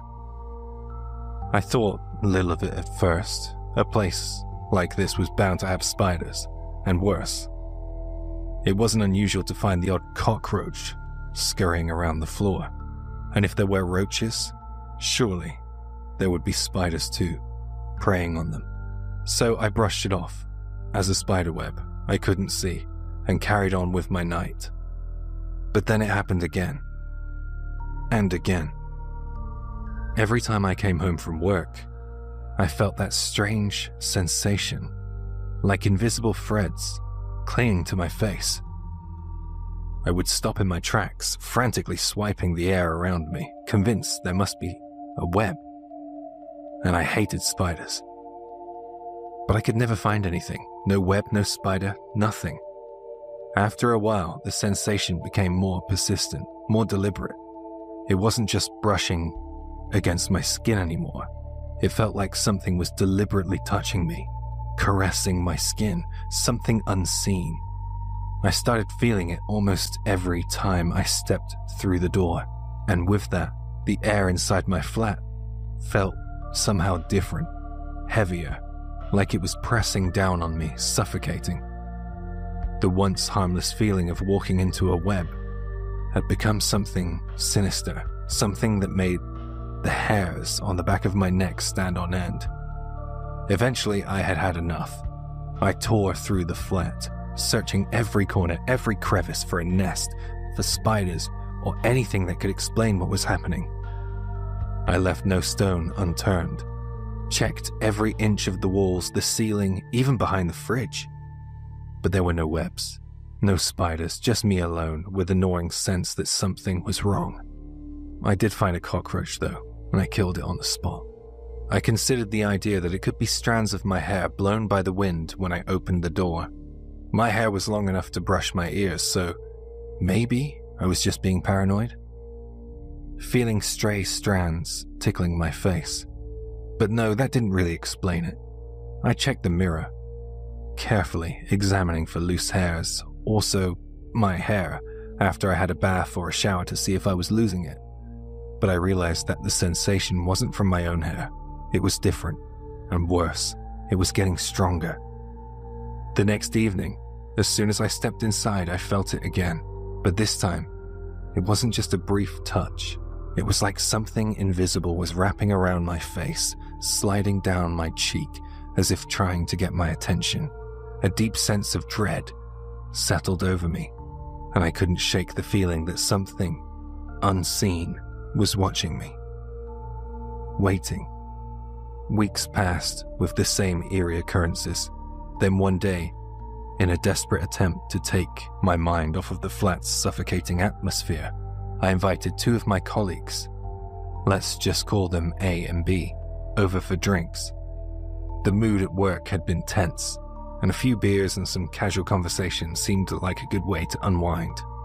As we chatted about our living situations, I made the mistake of mentioning my flat's dilapidated state. "You wouldn't believe how run down my place is," I said, half joking, not realizing what those words would set in motion. To my surprise, A and B seemed intrigued, to say the least. They were saying things like, "We gotta see this place," and they insisted. And before I knew it, we were stopping by a convenience store to pick up some drinks and snacks, and then heading back to my flat. When we arrived, I saw A's eyes widen with surprise. "It's even worse than I expected," he said, laughing, clearly amused by the sorry state of the building. It kind of annoyed me, so I gave him a playful shove and said, "Shut up." I unlocked the door and I invited them inside. But as I held the door open, I noticed B standing there, frozen, his eyes locked on the entrance to my flat. He wasn't just staring though. He was completely spaced out, as if something had shocked him. So I say, "B, you coming in or what?" And he barely responds. Yeah? His voice hollow. He walked in slowly, like he was stepping into something unpleasant. I thought he might have been drunk already, but we hadn't even started drinking yet. "Are you alright?" I said, giving him a concerned look. His eyes darted around the room nervously before he forced a weak smile and said, "Yeah, I'm fine." But there was something off about him. His movements were stiff, awkward, like he was trying to keep his balance, like something was bothering him. We sat down and drank, though the mood was strange from the start. A and I cracked jokes and we talked about work, but B remained quiet, barely saying a word. He kept glancing around the room, as if expecting something to leap out at him. I tried to ignore it, but the uneasy atmosphere was starting to get to me. Eventually, it was time for them to leave. We called a taxi, and while waiting for it to arrive, we stood outside to get some fresh air. B had been acting strange the whole night, and I couldn't shake the feeling that something was seriously wrong. I walked them downstairs and waited with them for their taxi, and then, out of nowhere, B asked, "Is your flat an accident property?" "What?" I blinked, confused. "No, I don't think so. Of course not." B's face was pale. "There's a woman there. She hanged herself." A and I stared at him, completely stunned. A let out a nervous laugh, almost choking on his cigarette. "You can see that sort of thing?" he asked, incredulous. B nodded slowly, his eyes dark. "I don't always see them, but when I walked into your flat, I saw her. She's been hanging there the whole time." I felt my blood run cold. "Why didn't you say anything earlier?" I demanded, my voice shaking. I was angry. Or was he just making it up? Or was he onto something? "I couldn't," he said in response, his voice barely above a whisper. She was staring right at me. If I said anything, I was afraid I'd be cursed. She seemed so hate-filled. "Where the hell did you see her? I need to know." I blurted out. She was hanging just off of the ground by the front door. I guess that's where she ended things, he muttered. The moment he said that, everything clicked. The sensation of the spider webs, the constant feeling of something brushing against my face. I realized it wasn't a web. It was her hair. I had been walking through her hair every time I entered my flat. There was this coat hook on the back of the first internal door as you step into the flat. It was practically hanging out of the wall. It was an old brass, really strong one. I now know why it was almost out of the wall. The realization hit me like a wave of ice, and I felt the blood drain from my face. My legs went weak beneath me. "Why the hell would you tell me this now?" I shouted. I felt the panic rising in my chest. "You're leaving and I'm going to be stuck there alone." But before they could respond, the taxi pulled up. A gave a sympathetic smile. "Good luck with that," he said, as if it was some joke. And while B raised his hand in apology, they both climbed into the cab and drove off, leaving me alone with my thoughts. I didn't waste any time. I grabbed the essentials and I fled to a nearby all-night manga cafe. I spent the night there, From that moment on, I knew I couldn't bring myself to sleep in that flat again.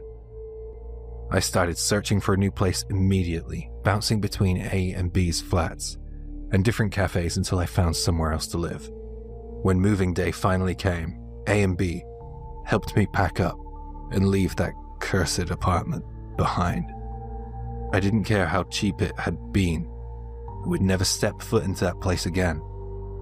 Years have gone by, but I was reminded of my experience a few months ago. I had some business back in Nakameguro, so out of curiosity, I wandered past the old flat, wondering if anyone had moved in. The building still stood, still as decrepit as ever, but I noticed an umbrella propped outside the door of the apartment I used to live in. Someone was living there now. I wonder if they've felt it yet, the spider's web, or if they've seen her. But none of that's my concern anymore, is it? And that brings us to the end of tonight's special episode. I want to thank Jay Nightmares for coming on and lending his voice in tonight's stories. I wish you all a very happy and spooky Halloween. Stay safe and have fun.